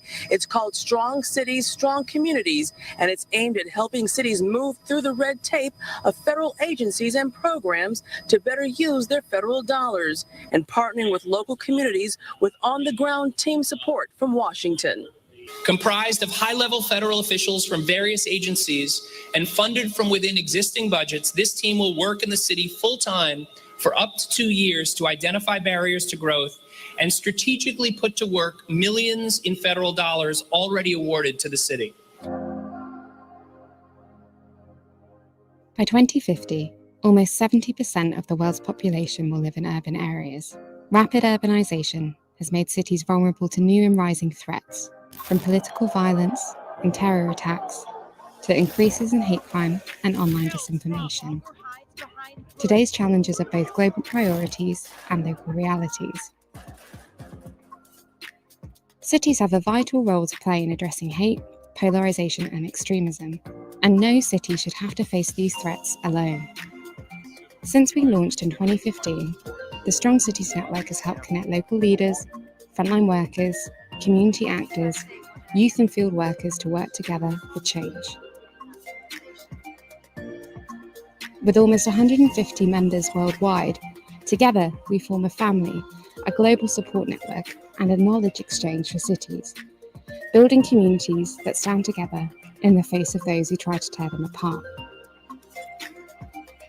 In 5 years, we've worked with more than 100 mayors and 5,000 local officials, helping them to adapt to their local risks, strengths, and most importantly, unique powers. We have forged alliances which have not previously existed between cities, local communities, and national governments. We provide first-of-their-kind methodologies that can be replicated and tailored around the world. Our local prevention models builds multi-agency working and now operates in cities across the Middle East, Sub-Saharan Africa, and the Western Balkans, integrating more than 100 frontline practitioners, services, and volunteers into locally led prevention efforts. Our Young Cities programme creates partnerships between young people and local government, launching youth-led shared solutions to communities' challenges. Over 200 youth have worked to launch 25 powerful change-making campaigns across Lebanon, Kenya, and Senegal, reaching over 1.5 million people online. Led by a formidable group of leading mayors spanning megacities and states, as well as smaller municipalities and counties, we take city leadership to the international stage, influencing global policy at the highest levels, from the United Nations to the Global Counterterrorism Forum.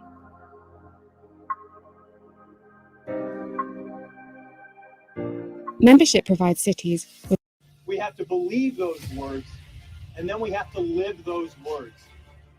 So with me right now, I'm going to say we are, and I want you to say Gilroy Strong. We're going to do this 3 times because we're going to take that first step together to say these words, to believe these words, and then to live these words. So please join me now. We are Gilroy Strong. We are Gilroy Strong. We are Gilroy Strong.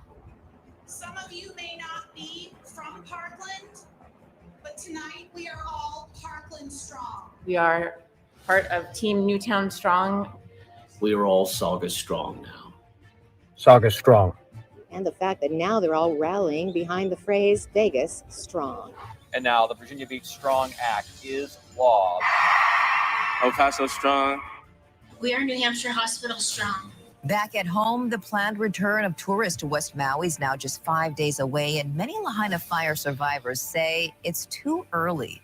Later today, the group Lahaina Strong will be joined by West Maui lawmakers as they deliver over 10,000 petition signatures to Governor Green.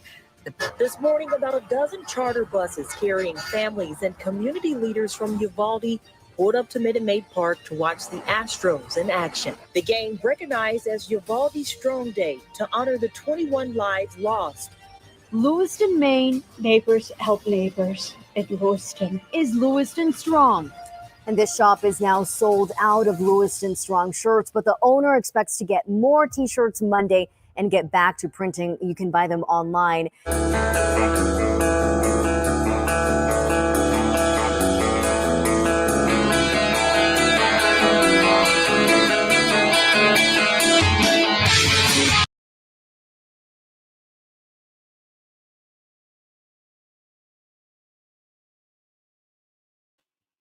And yes, I agree. People need to wake up. The news is fake. So that's a channel called The News is Fake. He doesn't get a ton of views, but I give him a shout out from time to time. So those videos that you just saw, he takes the mainstream news and clips it up and shows you that they're running psychological operations on the public, controlling what people think and feel. So it goes well beyond your sports being scripted.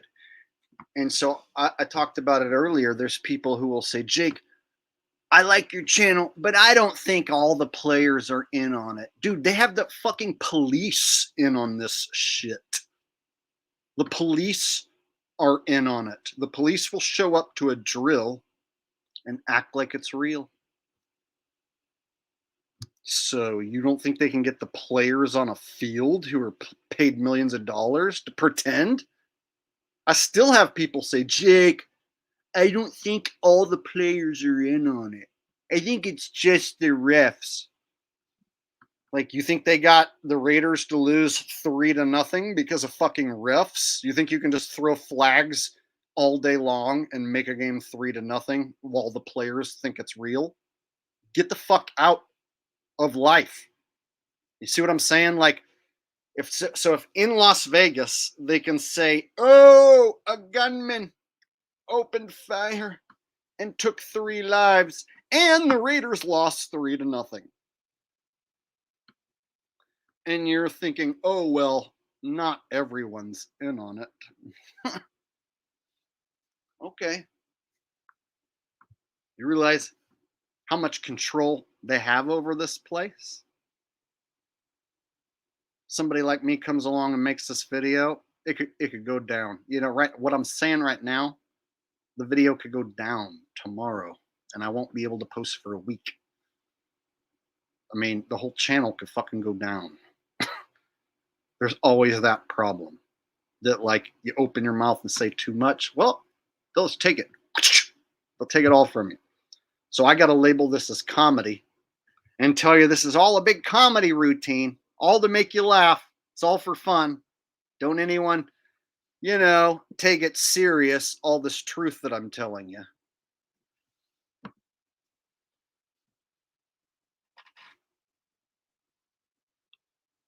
I had a super chat come in. I'll discuss for a minute.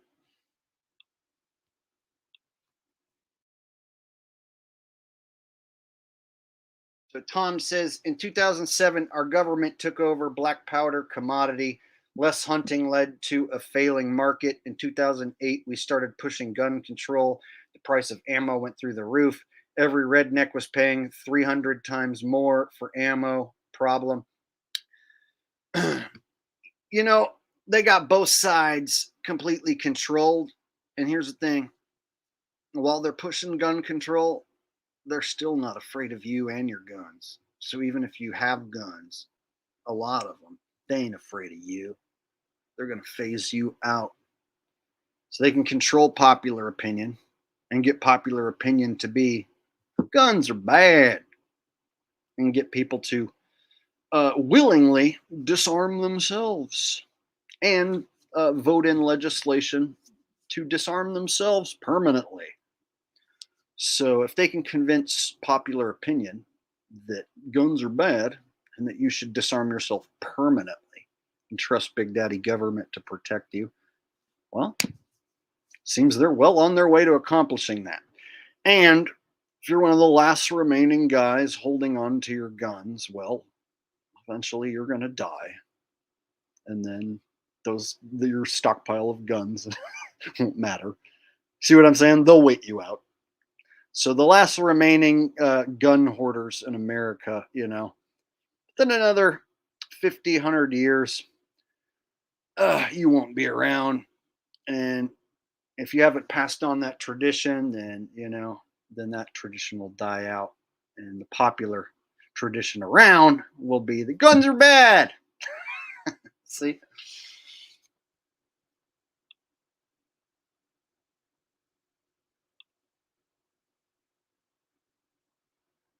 And so, yeah, even if you have guns, like, what are you going to do?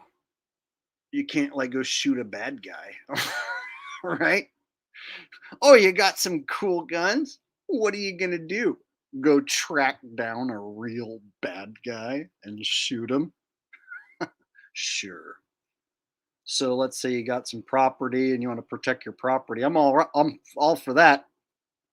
But you ain't going to go hunt down the bad guys running this place and do nothing. And they know you won't do nothing. And they ain't afraid of you. Ooh, you got a rifle?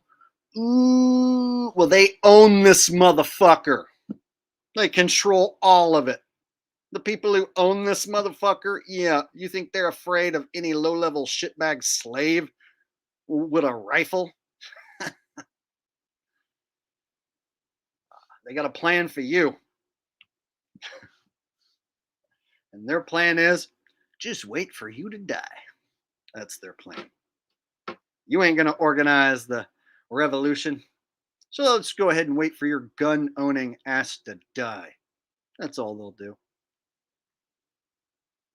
You see, the guys who run this place, they theoretically can live to be 100, who knows more, and then pass that knowledge to the next body, and then continue living. I have a theory that the people who stay in control can pass their knowledge on to the next body and stay alive and smart and dominant. So if you could live to be 100 and then transfer your consciousness into the next body and keep living, and then transfer your consciousness to the next body, seems to me you could be like one of the smartest, most powerful motherfuckers in this realm. And if you had that power, you wouldn't want anyone else to figure that out, right? Seems to me you would want to stay in power. And you wouldn't want the low-level slaves to pass on their consciousness from one body to the next and continue living. Imagine how much domination you could accomplish if you could, not die and then pass what you know now into the next body for 100 years. And then pass what you know into the next body. Imagine walking around with 500 years of knowledge in your brain and going, I run this fucking place and all these stupid people are gonna die because they're fucking stupid and they all believe in the wrong thing. And I'm the guy who owns this place and I live forever, passing my knowledge into the next spot. Imagine that sort of power and that feeling. And that's just me imagining things. That's just my imagination. You better fucking hope someone rich and powerful never figures out how to do what I'm talking about, right? You just better hope they haven't been doing that the whole time. You just better hope. That's just my crazy imagination. All right.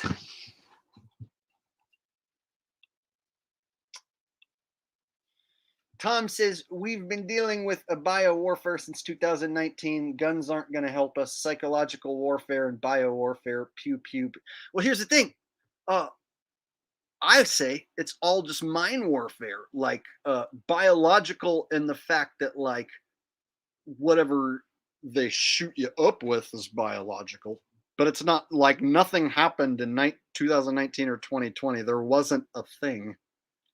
The thing was them giving you a thing. And we still don't know what that thing really, really is doing for sure. Because there's people who took 3-4 jib jabs and are still walking around. And then there's people who took one and aren't alive anymore. So, trying to figure out exactly what they gave people, what it does. For sure, we're all just guessing, man. And I'm Mr. Conspiracy Theory, and I'm telling you, like, to try and put a number on, or like, put an exact, I don't know, explanation on what they did. I've never, like, went and tested the stuff that they're giving out. I can't tell you for sure what it is or what it's doing. I can't say, how many jib jabs that they made were to harm people or how many were placebo. I just don't know. And so, like I said, when we're talking about biological warfare, it's more psychological warfare. So we don't really know exactly what the hell they did and what they unleashed. And we're all kind of living through it, still trying to figure it out. Like I said, there's people who took 3-4 of those jib jabs who are still walking around, don't seem to be like falling over and dying all of a sudden. So what does that mean? Does that mean what they gave people is nothing to be concerned of? No, I'm not going to say that. But I'm also not going to say that everyone that they gave that shit to died. Because obviously that didn't happen. So what the hell did they really administer? What did they really give out?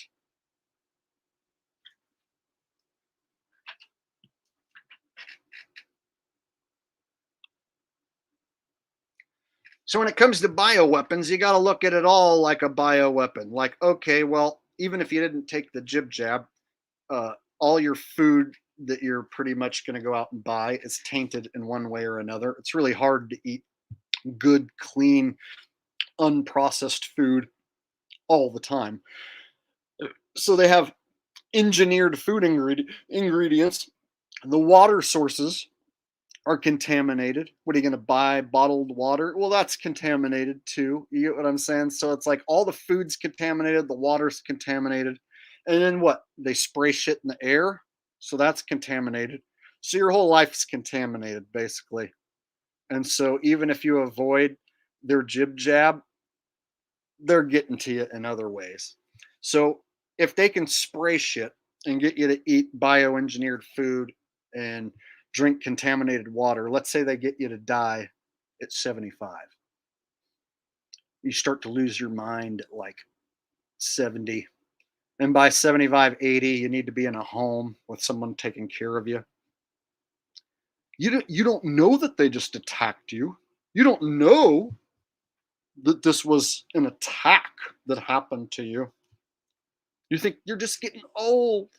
You're just getting old and gradually losing your mind. You know how many people at 70, 80 need to go live in a nursing home because they just start losing their mind.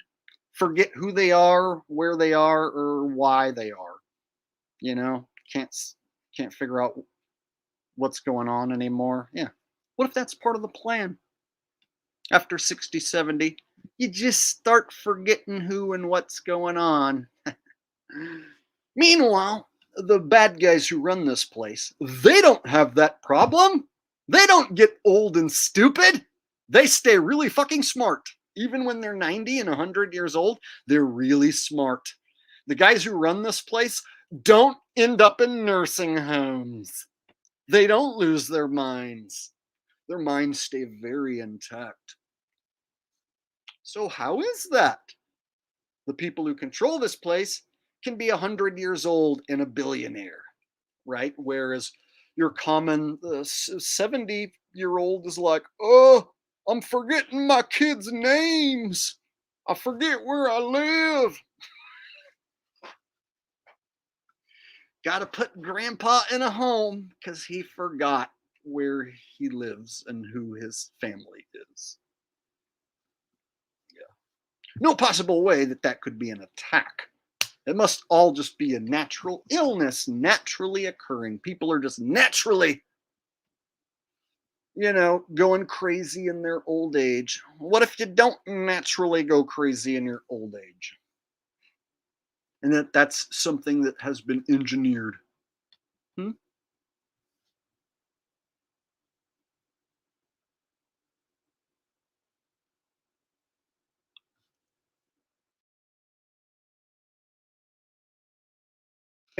Do the Rockefellers, do they hang out in nursing homes?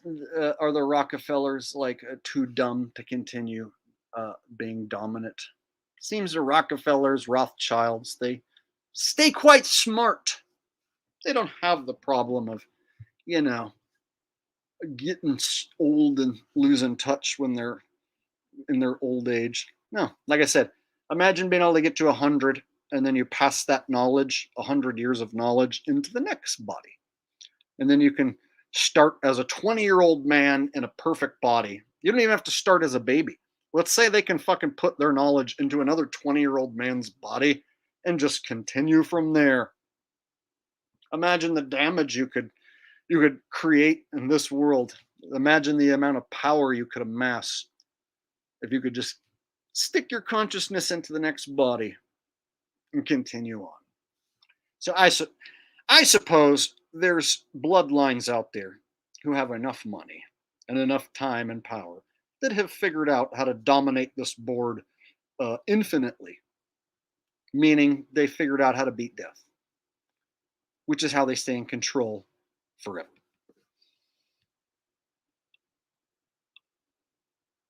So what are you going to do? Go shoot them with your gun? Do you even know where a Rothschild lives? You know what I mean? Like, what are you going to do? If you know that the Rothschilds are the evil bad guys in control, what are you going to do? Go find them and shoot them? You think that will fix it? You think they're afraid of you and your gun?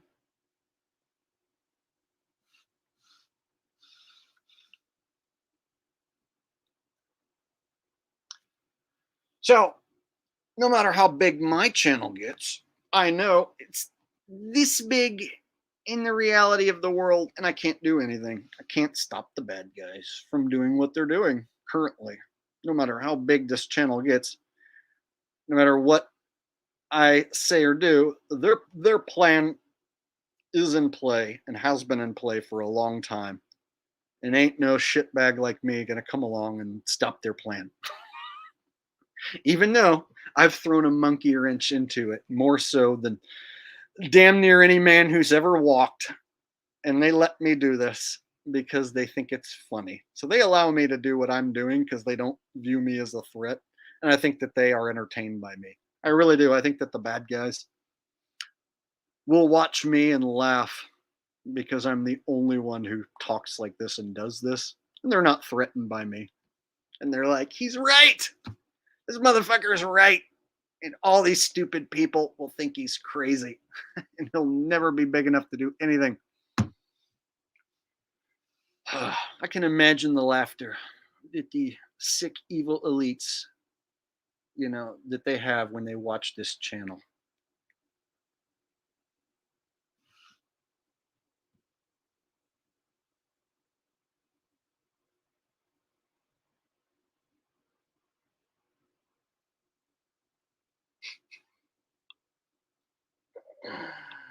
This guy. Brady said there's no way he would have stuck to a scripted against Eli. Bro, you can't even concoct a sentence. Brady said there's no way he would have stuck to a scripted against Eli. Bro, Tom Brady is the fake greatest quarterback who ever lived. If football was real, he would have never been a good enough starter to even play long enough to make it to a Super Bowl. So if football was real and there was a real pass rush coming at him on every down, he would have never won any Super Bowls. Tom Brady's whole career is fake and fabricated. It would be like Brad Pitt being a Super Bowl champion because he's such a fantastic looking fella, right? So the fact that Brady, such a fantastic looking fella who has almost features of a lady, oh, he's the greatest. The way that worked out, it's not just cosmic coinkydink. No, the NFL marketed that person's looks and made that person the fake greatest who ever lived. And it's forever tainted everyone's mind into thinking what a real quarterback really is. A real good quarterback? Yeah. You wouldn't know what it is because your brain has been tainted by garbage thinking that Tom Brady is a great quarterback. And he's the fake greatest quarterback. So both times he lost to Eli was part of the script. It's because all the money was on the Patriots. So the time when he lost to Eli, when the Patriots were undefeated, everyone bet on the Patriots. So that's why they lost. All the money was on the Patriots when they lost. So they told Tom to lose on purpose. And then he lost on purpose. See? And then the times he got to win, it's just he's scripted to win. He's not really good. He's just scripted to win the play. It's a play. The NFL is a play to steal your money. The guys go out on the field, la-di-da, we're going to score some points. He catches the ball, he fumbles the ball, he drops the ball, he runs with the ball, da-da-da-da-da, touchdown. It's a play to take your money. So if all they need to do is have Eli win the game and they get to take this $100 million, then that's what they'll do. It's a big play to steal your money every week. So the script was that Tom Brady was to lose to Eli because all the money was bet on Tom Brady. So they need Eli to win so that they can, take all that money. That's how it works. See? So anything Tom Brady says is a fucking bunch of bullshit because he's a liar on TV playing fake football and his whole career was fake. He's the fake greatest of all fake time.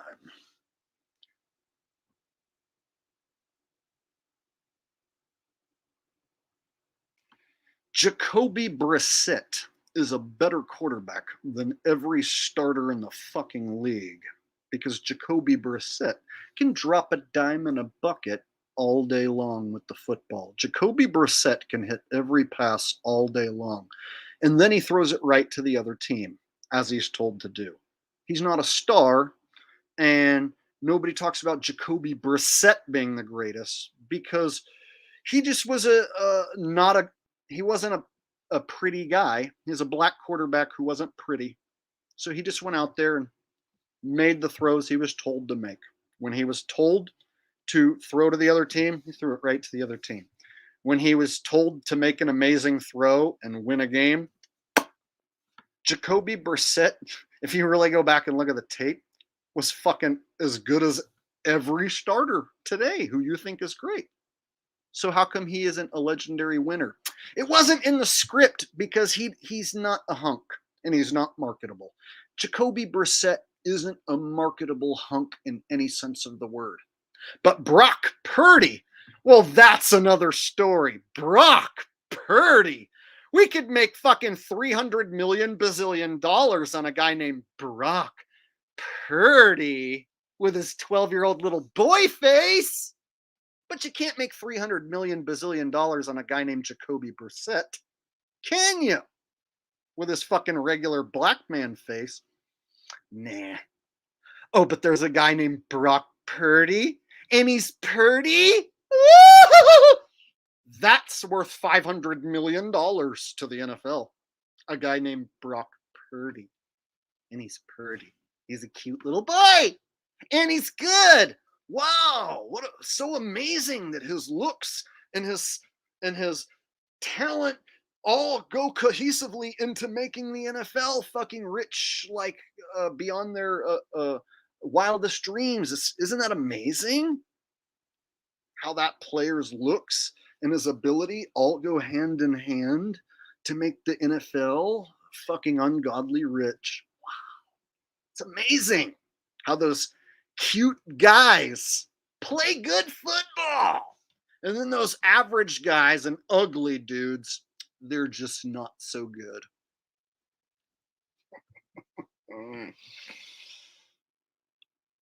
Yeah, I'm too smart. And you know what happens? People will try and think of one ugly quarterback to try and prove me wrong. Well, what about Peyton Manning? He wasn't that good looking. So there's people who will try and like think of a guy who's not a hunk just to prove me wrong. Okay. Think that they're not using the players' looks to make lots of money. They're literally turning fans into like they're having fans lust after male players without even knowing it. It's part of their business to lust after these players and love them and worship them and not know that the whole time you're physically attracted to those wonderfully great looking men who you cheer for. Oh yeah, those men who you cheer for and worship who play with balls and tights, and they happen to be great looking fellas. Woo! Crazy how the ugly dude with pot marks on his face isn't the best.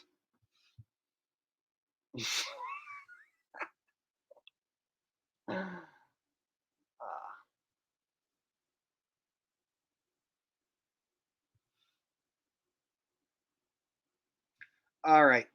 I can go a little longer, but I do need to take a bathroom break. I gotta pee, and so I'll put on a video for you guys while I take a quick break. Let's see, what do I want to show?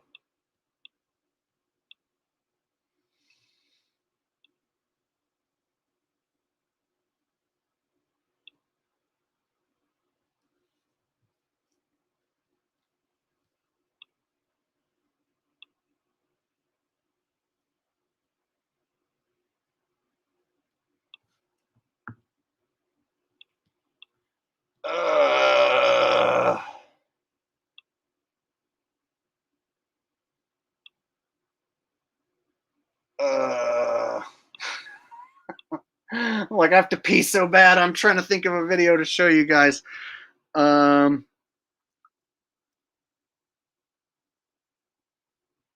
I got it.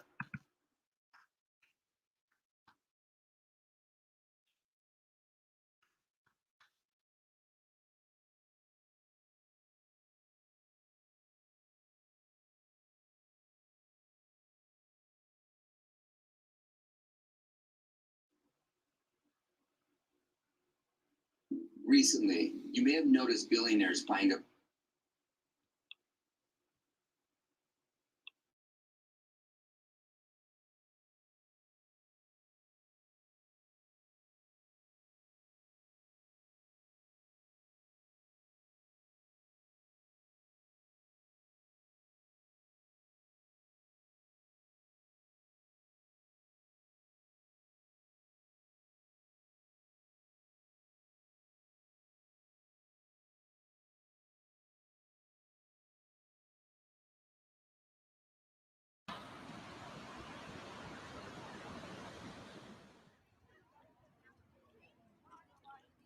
What up, y'all? I'm here in beautiful Monterey, California. It's hot where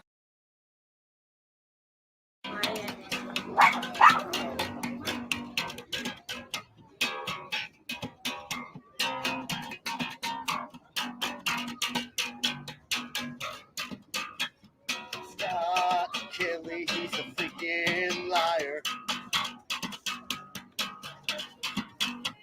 He's hanging around in a harness in front of a green screen. That bald freaking liar's never been to space. You can see it written all over his blood red face. Oh yeah.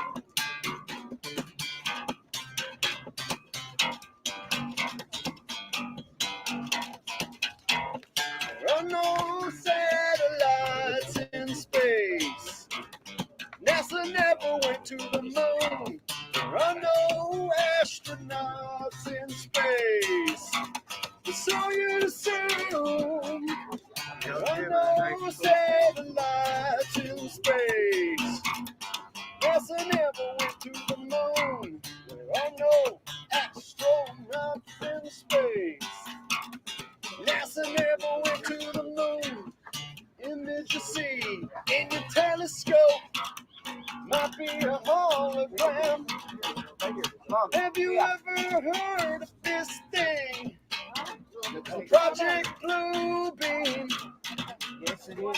You'll be amazed what they're actually doing with all of our money.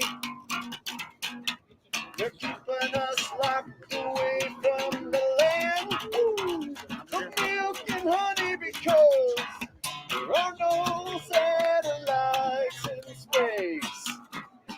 NASA never went to the moon. There are no astronauts up in space.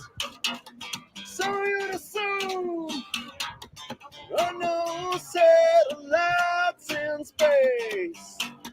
NASA never went to the moon. Oh no, astronauts up in space. NASA never went to the moon.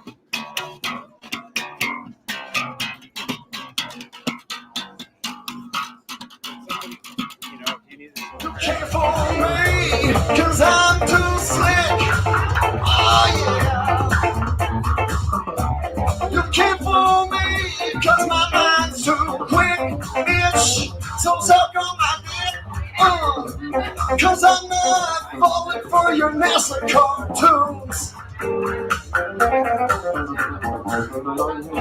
Because I am not a well-indoctrinated buffoon. I'm no satellites in space. NASA never went to the moon. I'm no astronauts in space. So you assume I'm no satellites in space. NASA never went to the moon. I'm no astronauts in space. NASA never went to the moon.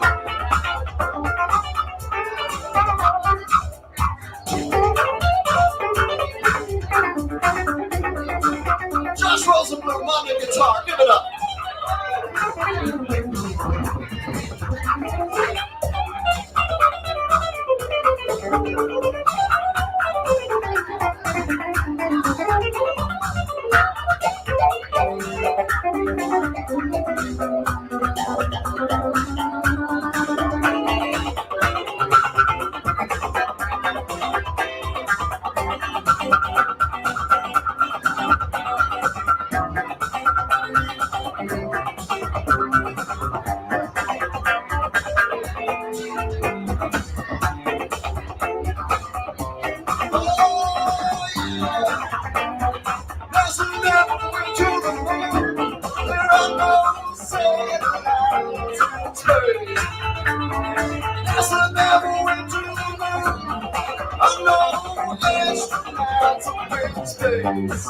Oh, but so you'd assume I know space. NASA never went to the moon. I know astronauts in space. NASA never went to the moon. Woo!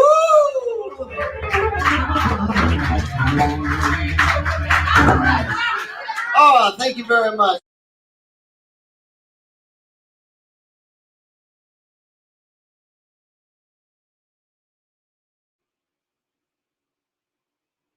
All right.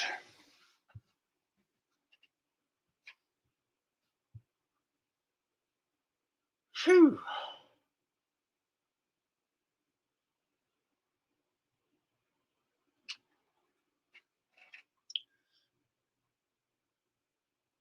Man, I was looking at myself. Holy shit, back then. That was back when I gave up. Well, I didn't give up completely, but I started trying to eat less meat. And I was like trying to do more of the veganism thing. And that's how I found out the hard way. Veganism's not a good idea. Don't do it. So if you look at me in that video, I was looking pretty damn unhealthy. Holy shit. I was just now thinking like, damn, I did not look very good. So here's a case how when you get older, you can look better than what you used to if you had some unhealthy tendencies, such as a vegan diet. Let me pull that video back up.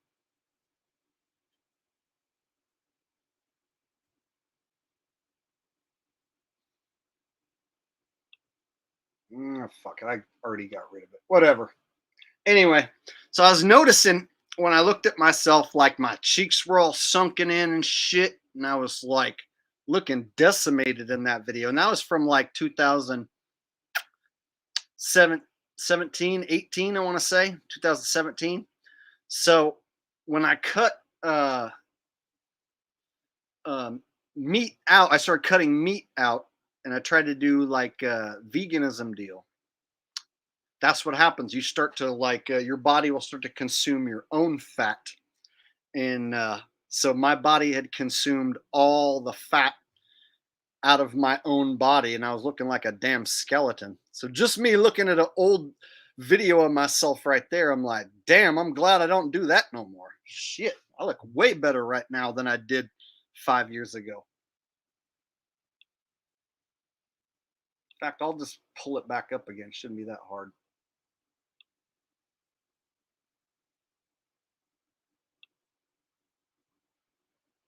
Watch, I'm going to show my face from like back then, show you guys what I look like now, and show you what a vegan diet can do to you. And I wasn't even a full-time vegan. I was just kind of starting to do it a little bit.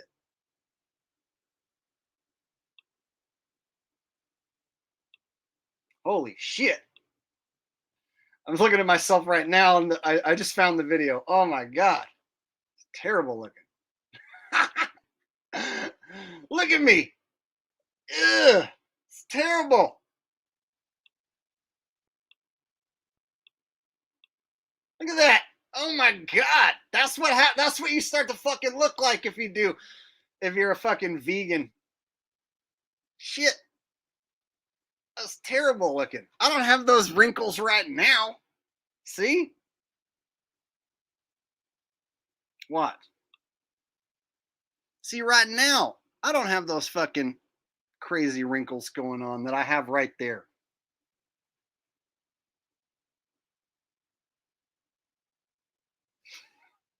So that just goes to show you that you can find some old pictures of yourself and be looking way better. And that was from like 2017 or whatever. You know what it was? I was poor as fuck. I wasn't eating good food. And I was thinking that like eating meat was not a good idea and unhealthy. So I started fucking trying to like eat meat substitutes. And so I wasn't getting enough protein. I wasn't getting enough fat. And so my body was eating my own protein and my own fat until I looked like a damn skeleton. Holy shit. Right? So I think one of the things that really helped, right here, bro. This is the shit right here. That's right. Now I'm feeling good. Look, see, I don't got all them crazy wrinkles like I did in that video.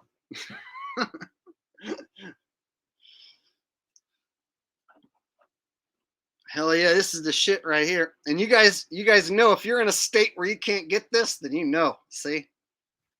Here's what happens, dude. If I don't have raw milk after like 2-3 weeks, I start fiending for it. I start having like, I need to get some raw milk, man. I need to get my fix. And I can't just go drink, regular bullshit milk from the store because that's garbage. It's not real. This is the real thing. This is the good shit.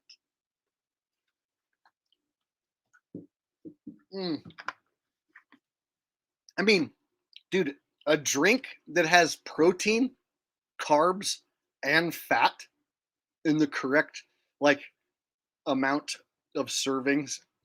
Like, what drink do you know that has fat and protein and carbs and comes from a living creature? That's fucking milk, dude. And you know what? If you check out a scientific analysis of like cow's milk to humans' milk, it's very fucking close. So close you can barely even tell the difference. So your body just recognizes all this as just yummy, yum goodness. So when I drink raw milk, I know I'm getting like fat and carbohydrates and protein the way it's supposed to be to grow like a small cow into a big cow. And I'm not a cow, but what I have noticed is that when I drink this stuff, that like after a week or two, if I don't have it, I start to really want it and crave it. That's my body craving real fat, real protein.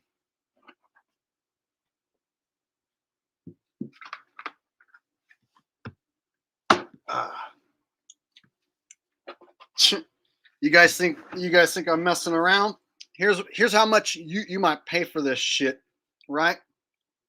Boom. $13 for a gallon, right? Is it worth it? Well, depends how much you like being healthy, how much you enjoy knowing that what you're drinking is like a superior drink to basically everything else in the fucking world. But yeah, $13 motherfucking dollars for this 1 gallon. If I go to the source, I can get it for $6. $6 a gallon. More than gas. How come it costs so much? How come grass-fed steak costs so much? How come like really good free-range eggs cost so much? That's a good food that's actually healthy. Costs a lot. They want to price it out of your range so that you make the unhealthy choice. And then you die. See how that works? Oh, you don't want to pay for $13 for this? Okay, well, we can give you some $3.50 fucking bullshit that's not really milk. If you're cool with that, go pay $3.50 for shit that's not milk, that they call milk. Oh, you want real milk that hasn't been fucked with? Well, hope you can afford it or find a place that even sells it. Good luck with that. It's illegal in some places. Wouldn't want you to drink real milk now. There's laws against that shit.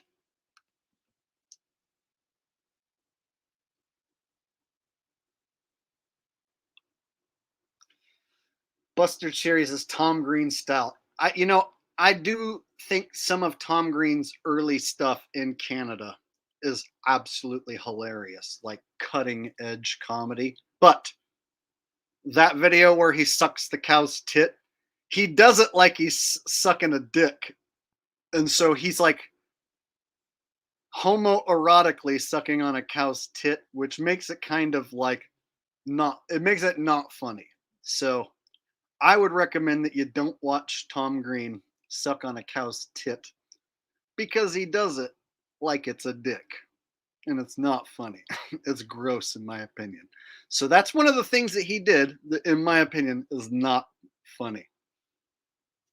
And I don't think he should have did that. And the fact that he did that on TV means I think he had MTV executives pressuring him to do that.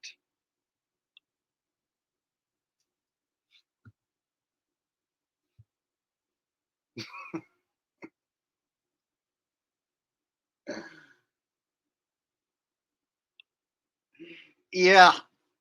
You know, it's like there's some stuff that Tom Green did in his old comedy stuff from Canada, like back when his show was based out of Canada before it went to America on MTV. Like that's when all the funniest bits were filmed, and that's when he went out on the streets and did all sorts of crazy shit. Some of it like cutting edge comedy, other stuff, not good.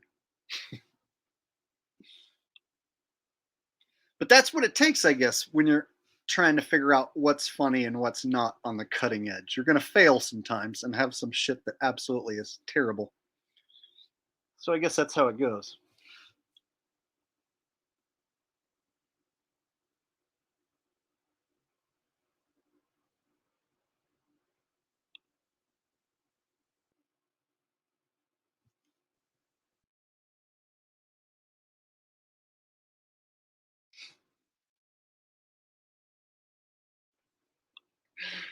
Yeah, you know, there was a time where Tom would hump a dead moose. There was a time where he would try and like do some like anything wacky and crazy to get a reaction.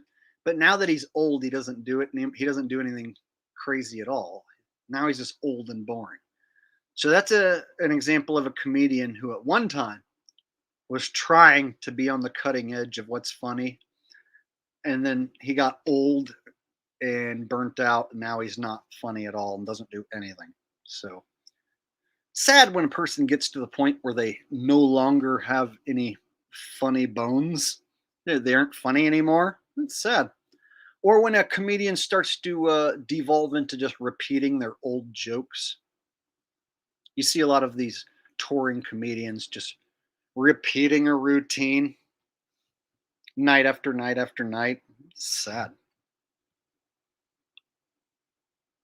That's why I pride myself on making up my own comedic routine. Every time I do this, it's always going to be different. And if I tell any of my old jokes, I retell it different every time.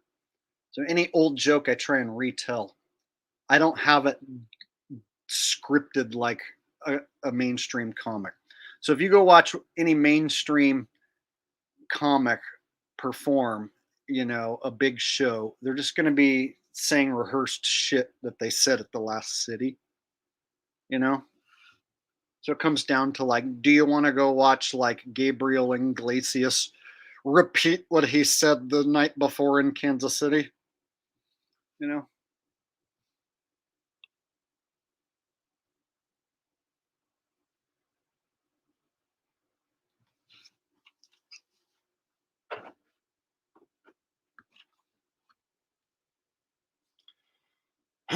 All right. With that said, I think I need to do some sort of impression right now and do something comedic right now because I'm feeling the urge.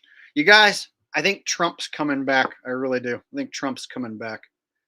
And of course, when I return as your Lord and Savior, excuse me, your president of the greatest country that there ever was, the first thing I'm going to do, quite frankly, I need to get rid of the old man smell in my office. There's been an old man inside the Oval Office for the last 4 years, and I need to get the old, crusty, dusty Joe smell out of my office before I return to the throne.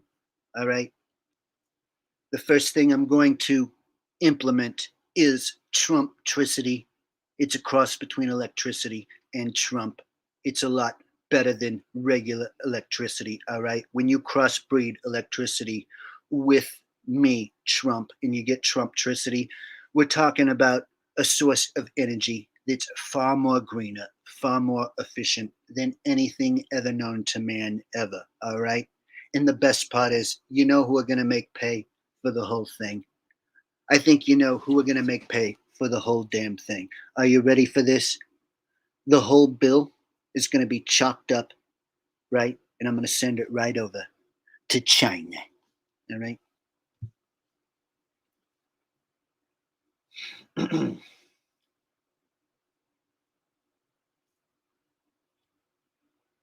Folks, what we have is a serious problem on our hands. You see, the globalists are trying to stop Trump from becoming your next president. And so what the globalists are doing is they're trying to get you to vote for Joe Biden. But don't do it. Don't do it. Don't vote for Joe Biden. That's what the globalists want you to do. The globalists, what they want you to do is they want you to starve, and I'm not fixing to go hungry. Now, me and my babies will not go hungry. My neighbor's got a plump, juicy rump roast of an ass, and before I go hungry, I'm fixing to eat my neighbor's ass. All right. My babies will not go hungry. Now, I might look like I'm some old white guy, but I done kicked a big black man's ass one time because I'm a fighter and I'm a patriot. All right. These damn globalists, they will not be successful. And if you put your money into gold, all right, and if you buy gold and silver, and if you listen to Richie from Boston, you will find the truth. That's what I've been saying, Alex. I've been trying to tell people the truth. The walls are closing in on you from every angle. You got the Chinese drones to the left. You got invisible Russian drones to the right. Every which way you look, these drones are trying to fly in your asshole when you're not looking. What you need to do is you need to get right with God, and you need to read your Bible, and you need to repent, and you need to like, share, and subscribe, or don't. At any rate, I'm out.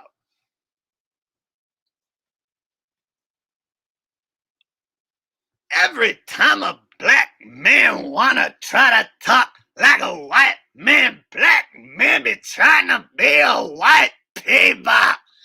White people always trying to be a black man walking down the street being white people. Every time a black man go to store, he try to be a black man talking about some white people.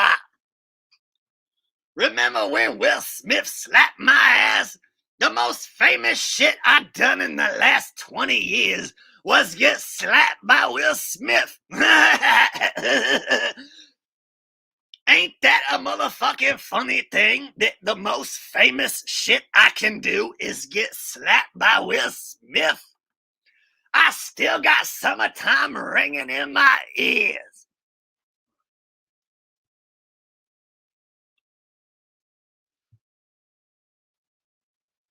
Is it racist that a white guy does the best Chris Rock impression?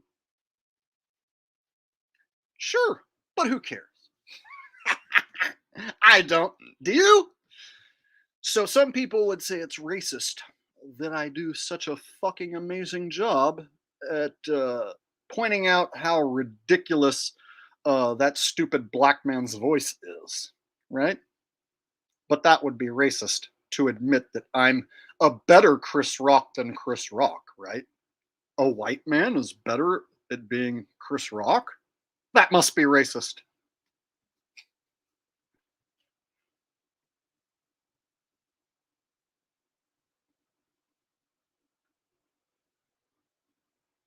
Every time a black man trying to walk down the street, you always got a white man trying to walk the street. Every time I go to the store trying to be white people. There you go. Okay, Chris Rock, thank you. Obama gonna be president. Obama this, Obama that, the white people. I gotta stop. Stop it, Jake. Let it go. Okay. Phew.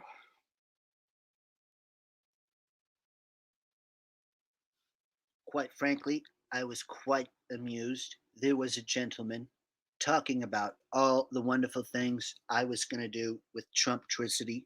However, he failed to tell you that I was going to install a new Trumptricity Center in the heart of America, and I was going to employ, are you ready for this?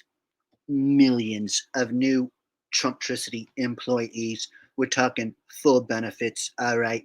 Year-round vacations, all right? So, this fella with his funny hat talking about what Trump's going to do with Trumptricity, he has no idea. Frankly, all right? There you go. Phew.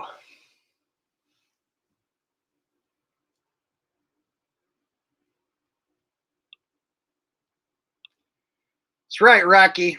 We're all racist. Here's a racist joke that I just remembered that I came up with. You know what my third favorite type of people are? Black people. Black people are my third favorite type of people. Well, check it out. First, there's white. That's my favorite. You know, I'm white, so that's my favorite. And then there's brown people and yellow people and red people. They're all tied for second. Yep. And then third, there's black people. They're my third favorite. Black people are my third favorite people. Congratulations, black people. You're my third favorite people. Number one is white. Number two is a tie between yellow, red, and brown. And then number three is black. So you guys are third place. That's a bronze medal. Black people are bronze medal. Awesome. Cool. See, I'm not racist. Black people aren't my least favorite. They're my third favorite.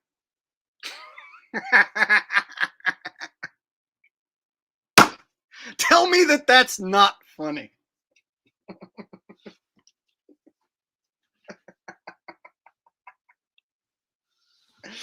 Come on, black people. Who's your favorite? If you're black and you're watching this, tell me your favorite. Your favorite's going to be black.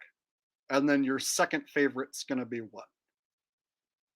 And then what's your third favorite? So if you're black and you're watching this, tell me your favorite. And then you'll realize how funny my joke is.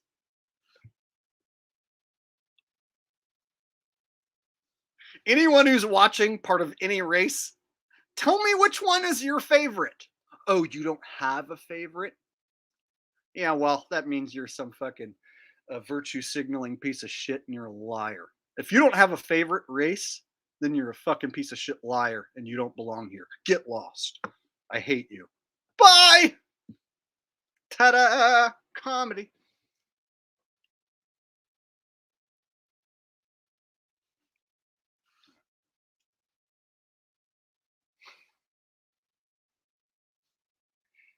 Okay, I think I know another racist joke that might be even more funny. And it goes like this. I fucking love crispity, crunchity ass black people. I love black people so much more than white people because white people are stupid. I think crispity ass, crunchity, black ass motherfuckers in the hood who have nothing better to do but listen to loud music and be pieces of shit all day are great and amazing. And I wish I was one of them. I wish I was a no good black piece of shit. I do. Is it okay for me to wish I was a no good black piece of shit? Can I wish I was a cholo gangbanger? I think white people suck, and I wish I was a cholo gangbanging piece of shit fucking prison shit monkey. I do. Is that okay for me to wish that, or is that racist? I think black people are the bestest people, way better than all white people ever. Is that okay? Oh, it's not okay? Well, then fine. Then I don't think they are. I don't think that they're better than anyone. I think they fucking suck worse than everyone. Is that okay? It's not? Well, which is it? Am I allowed to think that black people are the bestest people, better than everyone who ever lived? No? Okay, well then I think they're the worstest people who ever lived. Oh, I'm not allowed to think that either? Okay, then I think that they're just the most average people who ever kind of maybe lived? Is that okay? Which is it with you people? I don't know what I'm allowed to think and what I'm not allowed to think. There you go. There's some racist, not racist humor.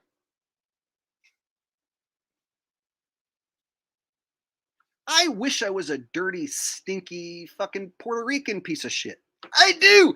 I wish I was a dirty, stinky Puerto Rican fuck. Don't you? Don't we all wish we were some nasty, dirty, fucking piece of shit Puerto Rican? If you don't wish you were a nasty piece of shit, dirty Puerto Rican, then you have a problem. You're a bad person because you don't want to be a nasty, fucking smelly Puerto Rican piece of shit. Right? I think you have a personal problem if you don't agree that smelly ass Puerto Rican people are fucking amazing. If you don't agree with me right now that some little chink ass fucking Chinese prick piece of shit is the most awesome in the world, then you're wrong.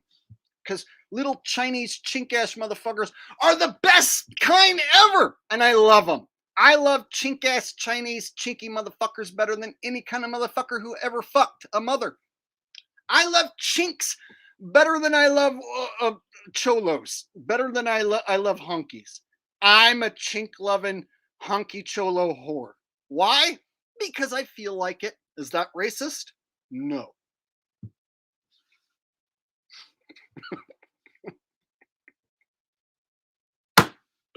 I hope the stream doesn't get taken down. YouTube, I'm not being racist or hateful. I love everyone. That's what the whole stream is about, YouTube. YouTube, if your algorithm is confused whether to take this stream down, just know I love everyone. I love dirty, greasy ass fucking black people just as much as white people. I think they're all awesome and amazing. I think chinks and fucking cholos and gooks are all awesome. There we go.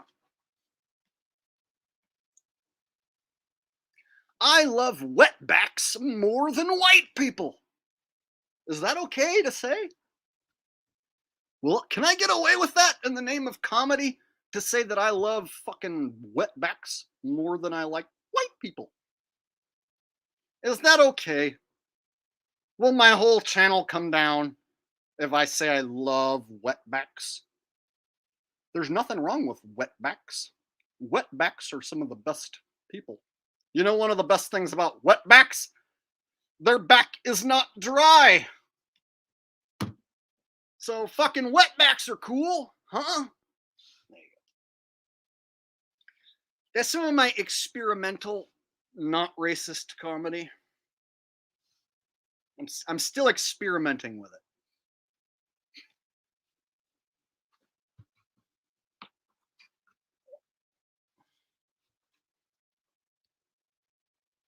You know who my favorite people to not talk shit on? Fucking Scandinavians. They're my favorite to fucking not talk about. I love to fucking not talk about those stupid ass piece of awesome shit people who I love. I fucking hate talking about Scandinavians because I love them so much. Yeah, I love them so much that I never want to fucking talk about them ever again. What? There you go. I hope I never have to hear anything from a fucking Scandinavian ever. Unless it's something awesome, then I want to hear everything from every Scandinavian ever. What?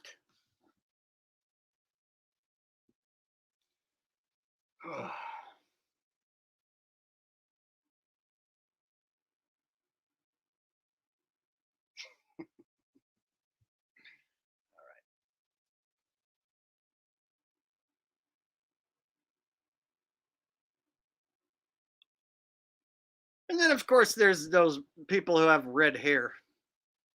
They're just weird looking, man. Fucking weird looking. Ain't nothing funny about that.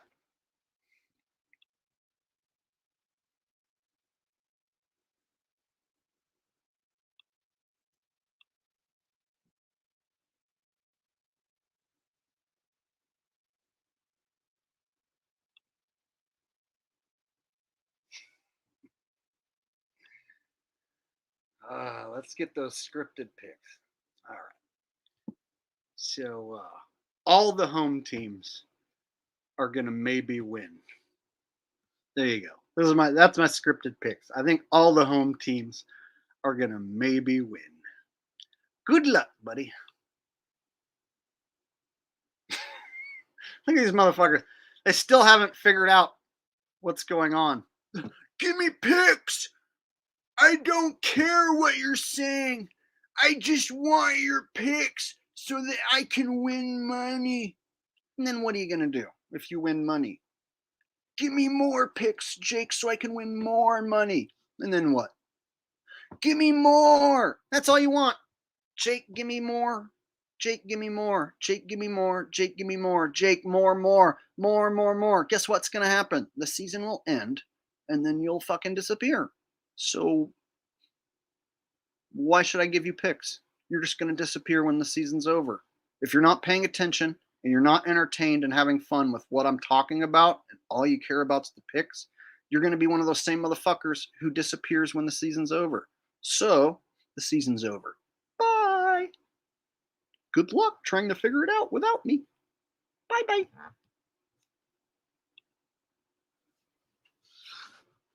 Do you guys know that this channel was around before I talked about football? Let me show you a little something.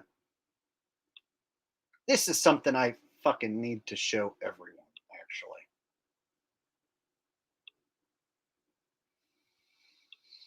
Let me just show the channel.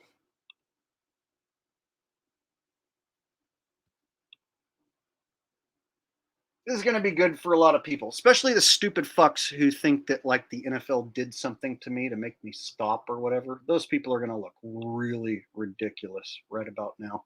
I must have had 30 people say, the NFL threatened Jake and made him stop. The NFL sent Jake a cease and desist letter. The NFL called Jake on the phone. There's people who said that the NFL threatened me and made me stop doing what I'm doing. Let me show you something. See all the videos? They're all there. All the videos, all there. Still monetized, still making money on all of it. If you click on Trevor Lawrence scripted injury, I'm gonna make money on that, and it's still me telling you that that was scripted.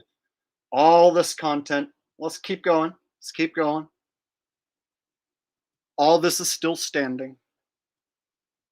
Football. Oh, look, guys, before the football season started, I was talking about the Maui wildfires not being real. Look, I was talking about Jamie Foxx being replaced by an imposter. I was talking about the bitch on the plane who freaked out over seeing an alien, that was fake. I exposed Andrew Tate as being fake and a part of the government, a government puppet shill, right? I exposed the Las Vegas alien stories as being fake. Let's keep going back. Let's keep going. Keep going. Look, here's one where I exposed that the NBA is fake. Let's keep going. Let's keep going. All right, check it out. This is the spot I wanted to show you. Now we're back to last year. So we just went 1 year back into the past. If you guys following along? Okay, so anybody wondering why I don't want to make picks and why, like, I'm tired of fake football and if the NFL did anything to me? This is 1 year ago. Here I am. Top rig plays of week 14, week 15, week 16. And then we hit the Damar Hamlin shit. Look, I exposed the Damar Hamlin shit was fake.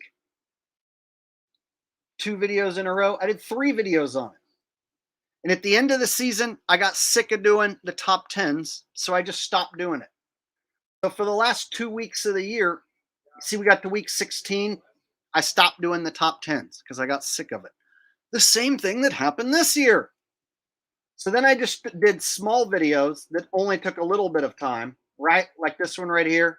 Jaguars and Chargers, only a 3-minute video. Ravens, Bengals, only a 3-minute video. I did a video on Pat McAfee being a shill. Zach Hubbard being a shill. I did a top 5 most rigged plays. See what I'm saying? And then check it out. We get to the Super Bowl. I do my Super Bowl video right here. Super Bowl video. And then I move on. Then when the season ends, what do I talk about? Boom. Michigan State drill. What really happened in Palestine, Ohio. See? I move on to other content when the season ends. So any of you guys thinking that the NFL did something to me or whatever, a lot of you guys just jump off and bail when the fucking season ends. Look, I do a Super Bowl video, get 20,000 views on it, and then the very next video, I say Michigan State drill. So I talk about a school shooting, and I only get 8,000 views. I talk about that train derailment that happened in Ohio, only get 8,000 views, right? I break down the International Space Station being fake, and I don't get as many views. I talk about how the CIA uses masks. So everything I do when the season ends doesn't get as much views as the NFL shit. And that basically means you guys, you NFL people, stop watching me when the season ends. So all you NFL people like, Jake, you're giving up on us. Blah, blah, blah. No, you NFL people give up on me when the season ends is what happens. Do you see this? Yeah, it proves that the second the season fucking ends, that the views drop. So look, Super Bowl, I'm getting 20,000 views, which ain't that much really, right? I'm talking about the Chiefs and Bengals AFC Championship, 25,000 views. Now when that ends, and then I start talking about a Michigan State drill, well, that's only going to get 8,000. See what I'm saying? I talk about that train derailment in Ohio. Yeah, that's only going to get 8,000. See what I'm saying? The views drop off dramatically once the season ends. And so all the football people who only sub to me for football will fucking bail on me. So I don't feel that bad bailing on football. I don't feel bad bailing on football right now because football people bail on me when I go on talking about the truth. So anybody who's like, the NFL must have threatened him. How does that work? That's fucking retarded. Look, all the content is still standing. All of it. And the views drop off when the season ends. So meaning all the NFL people, the majority of them go, thanks for the picks, bro. Thanks for the content. See you next season. Bye. And then they fucking split. Right? The proof is right there. And so when the season ends, guys, I go on talking about other shit. Michigan State drill, the train derailment. I made a comedy video here. Doot. I broke down the XFL being fake. Michio Kaku, full of shit. The ISS isn't real. CIA masks. Guys, they have masks now that they can wear that will trick you into thinking that it's a different person. So if there's a mask that somebody can put on and trick you into thinking that that's Donald Trump, if there's a Donald Trump mask that you can put on and literally become Donald Trump, that's what they have. They have that technology. So if you look at the stuff I've told you guys while football's not happening, I mix up the content quite a bit. You don't know what I'm going to tell you next. And even I don't know what I'm going to tell you next. So this just goes to show you I'm not a football channel. I'm a truth channel. When football ends, I don't just keep spouting off about it. I fucking go on to the next thing. Right? And so this happened already. The NFL people jumped off the ship and then they jump back on when I start talking about it again. I just want to let you guys know there's a lot more on my channel that I talk about besides football. And when football ends, I go back to talking about other stuff.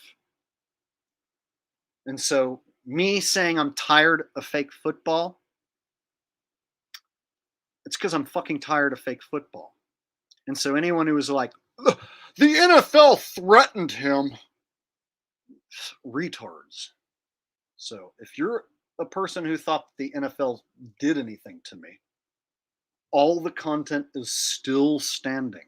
It's still monetized. If they took it all down, then maybe you'd have a fucking point. But it's all still there. And the same thing happened to me that happened last year. I got burnt out. I got burnt out talking about it. That's what tonight was all about. Me talking about something else. See?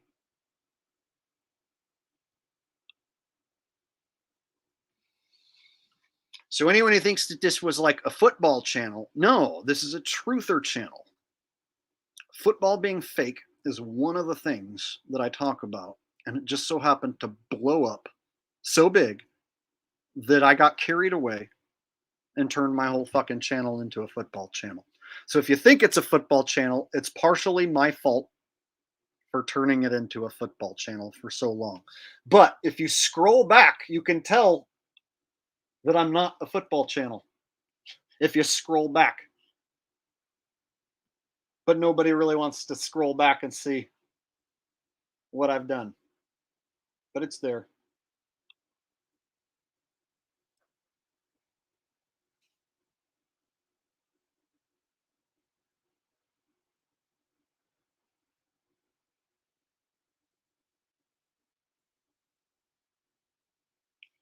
Watch, we'll scroll back before last season.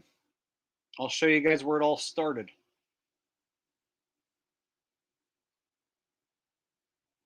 But here it is. Before I even talked about it, I was talking about InfoWars, Georgia Guidestone's explosion, Alex Jones being a shill, Dave Chappelle being replaced. So this is before football shit. Last season. Me calling out Alex Jones, me calling out the space station, exposing Alex Stein, exposing the Ukraine shit, exposing the staged convoy with the diesels. This is a truth channel, guys. And then check it out. I fucking started talking about the NFL being rigged, and the videos blew up. I didn't know that was going to happen. I didn't know the NFL videos were going to blow up so much, and that every time I posted one, that the subs were just going to shoot up and shoot up. So this is what happened last year. I just started doing NFL shit, kept with it. And then at the end of the season, I got burnt out after the Damar Hamlin shit. I got burnt out on doing the top 10s, and I stopped doing the top 10s. See, I cut off after week 16. And then I just did smaller short content on the subject. And then Super Bowl, once the Super Bowl ended, that was it, man. Then I went on to other subjects. And then 3/4 of my audience dips and bails on me. So I'm in a position where even if I pick every game, those people are going to bail on me. So the NFL people are inevitably, when the season ends, going to fucking bail on me. And so I have to give you something other than winning picks for you to decide whether you want to stay. And so if you're only here for winning picks, that means you're only trying to make money. And if you're only about money, then you won't understand all this other truth that I'm handing out. It is more important than fake football or even making money.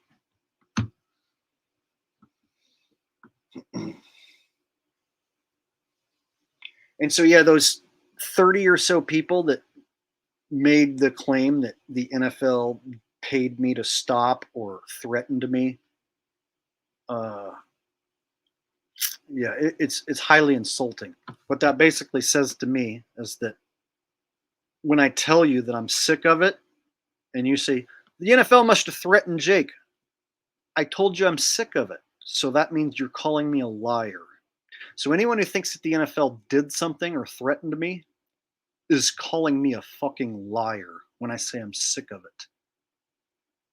When I say I'm sick of it, and I made the decision to not want to talk about it, not want to make the picks, it's my decision.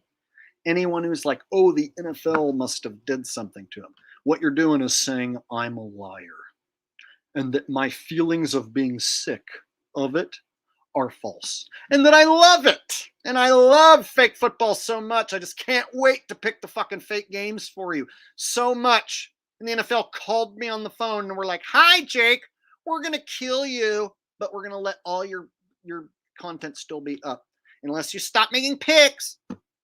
Think about it, dude. There's no situation where the NFL is going to let all the content be still up and standing and me say whatever I want about it whenever I want. There's not. So anyone who made that claim that the NFL did something to me, what sort of fucking mental gymnastics are you going to do when you realize all the content's still standing and I'm making money on all of it? I can make a video tomorrow about the NFL being fake if I fucking want. So all the people that made that claim, like, to know that there's that stupid of people like watching me thinking I'm a liar, like, oh, the NFL threatened him. Okay. So that must mean I love talking about it so much. And I'm lying.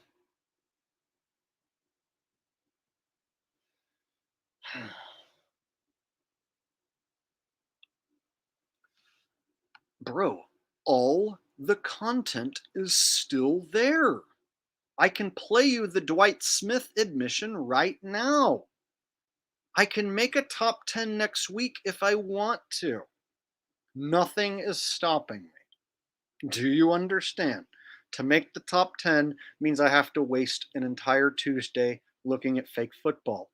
I'm fucking sick of looking at fake football, so I don't want to sit around and do it. Now, if one play is so amazingly rigged and scripted that I can just break down that one play like I did last week, I can do that. So last week, I still broke down one play. So what, the NFL allowed me to do that? The NFL is going to let me keep making money on all the content that I have already posted exposing them, and they're going to let me do the week 14?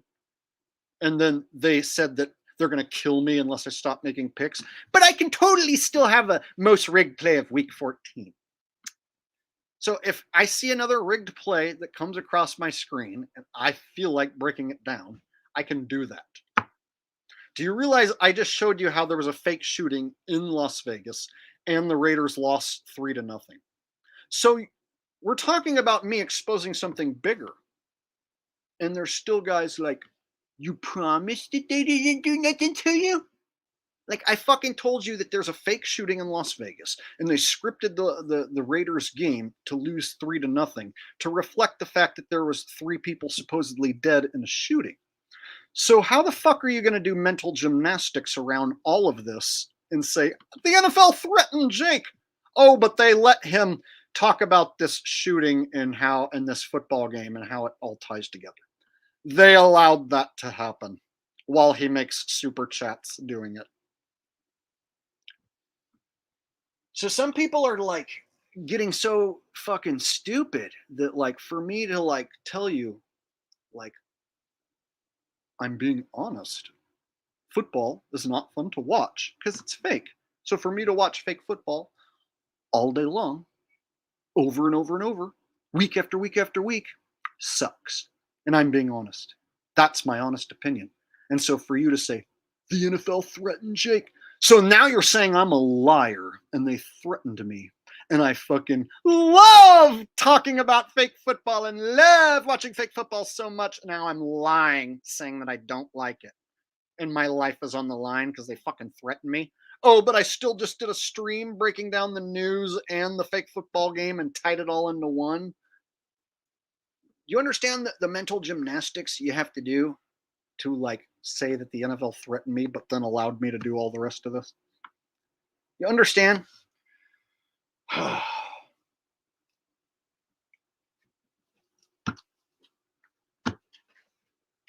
Yeah.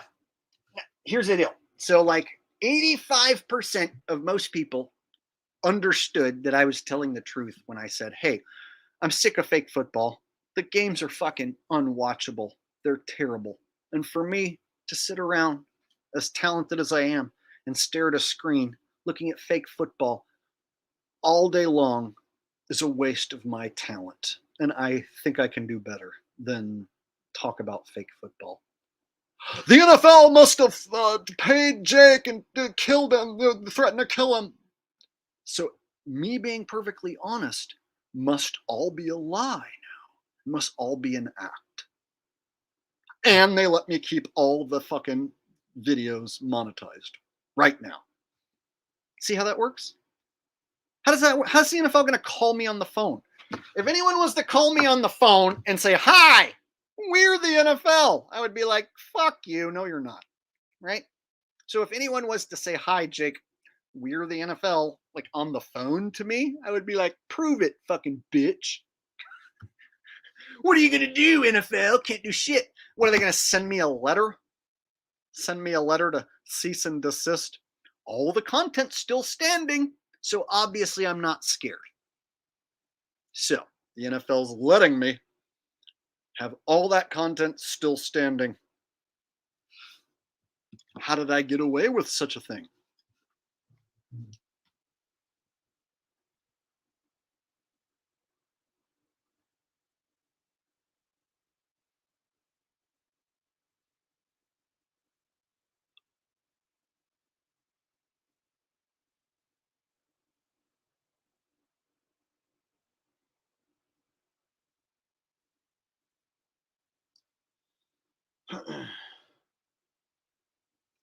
So yeah, I know that I'm gonna have to deal with for like 2 months or so some of these shitbags who are gonna think that like the NFL must have did something.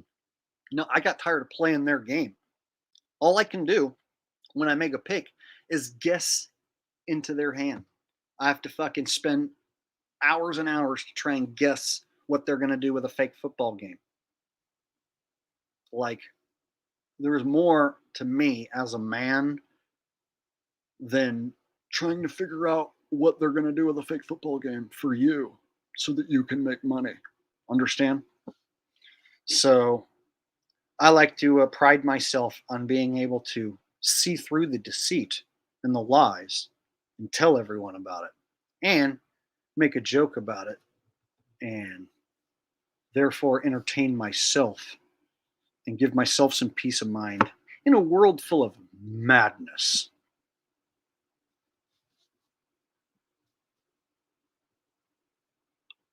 I am the beast. I am the beast that this system is afraid of. But at the same time, they're not really afraid of me because they know I'm just one man.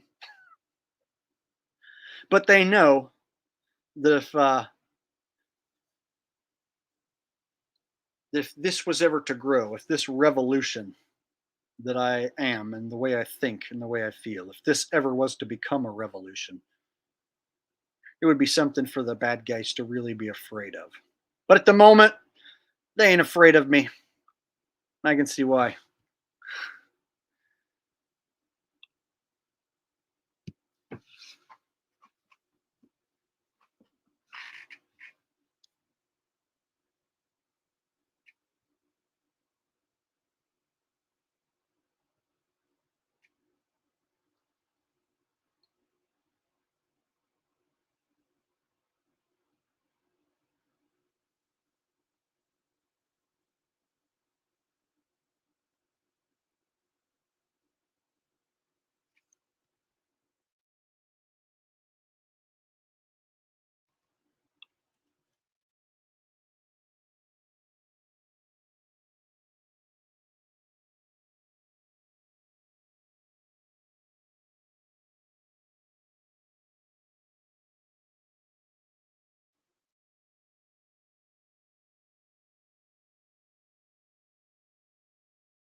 All right, y'all. As I just now sat here and stared at the comment section and wondering what else to say, maybe this is the time where I wrap it up before I start to become boring. So we'll wrap it up here. Thanks for watching tonight. And I hope some of you guys who, came in through the football stuff realize that, like, this channel isn't just about picking games. And there's a lot more going on in the world, more important than fake football. Fake football will end, and then there'll be psychological operations going on to attack your mind.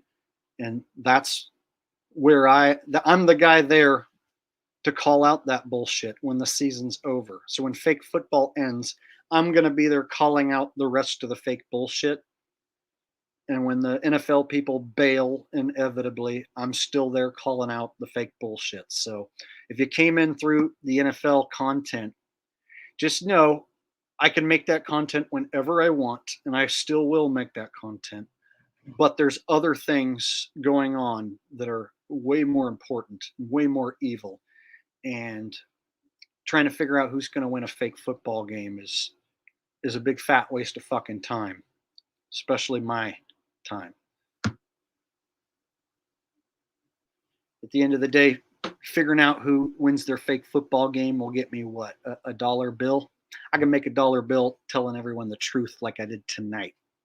So I think that would be a better form of a better way to spend my time, telling people the truth and making money telling people the truth rather than trying to chase what the NFL is going to do, in their fake football games.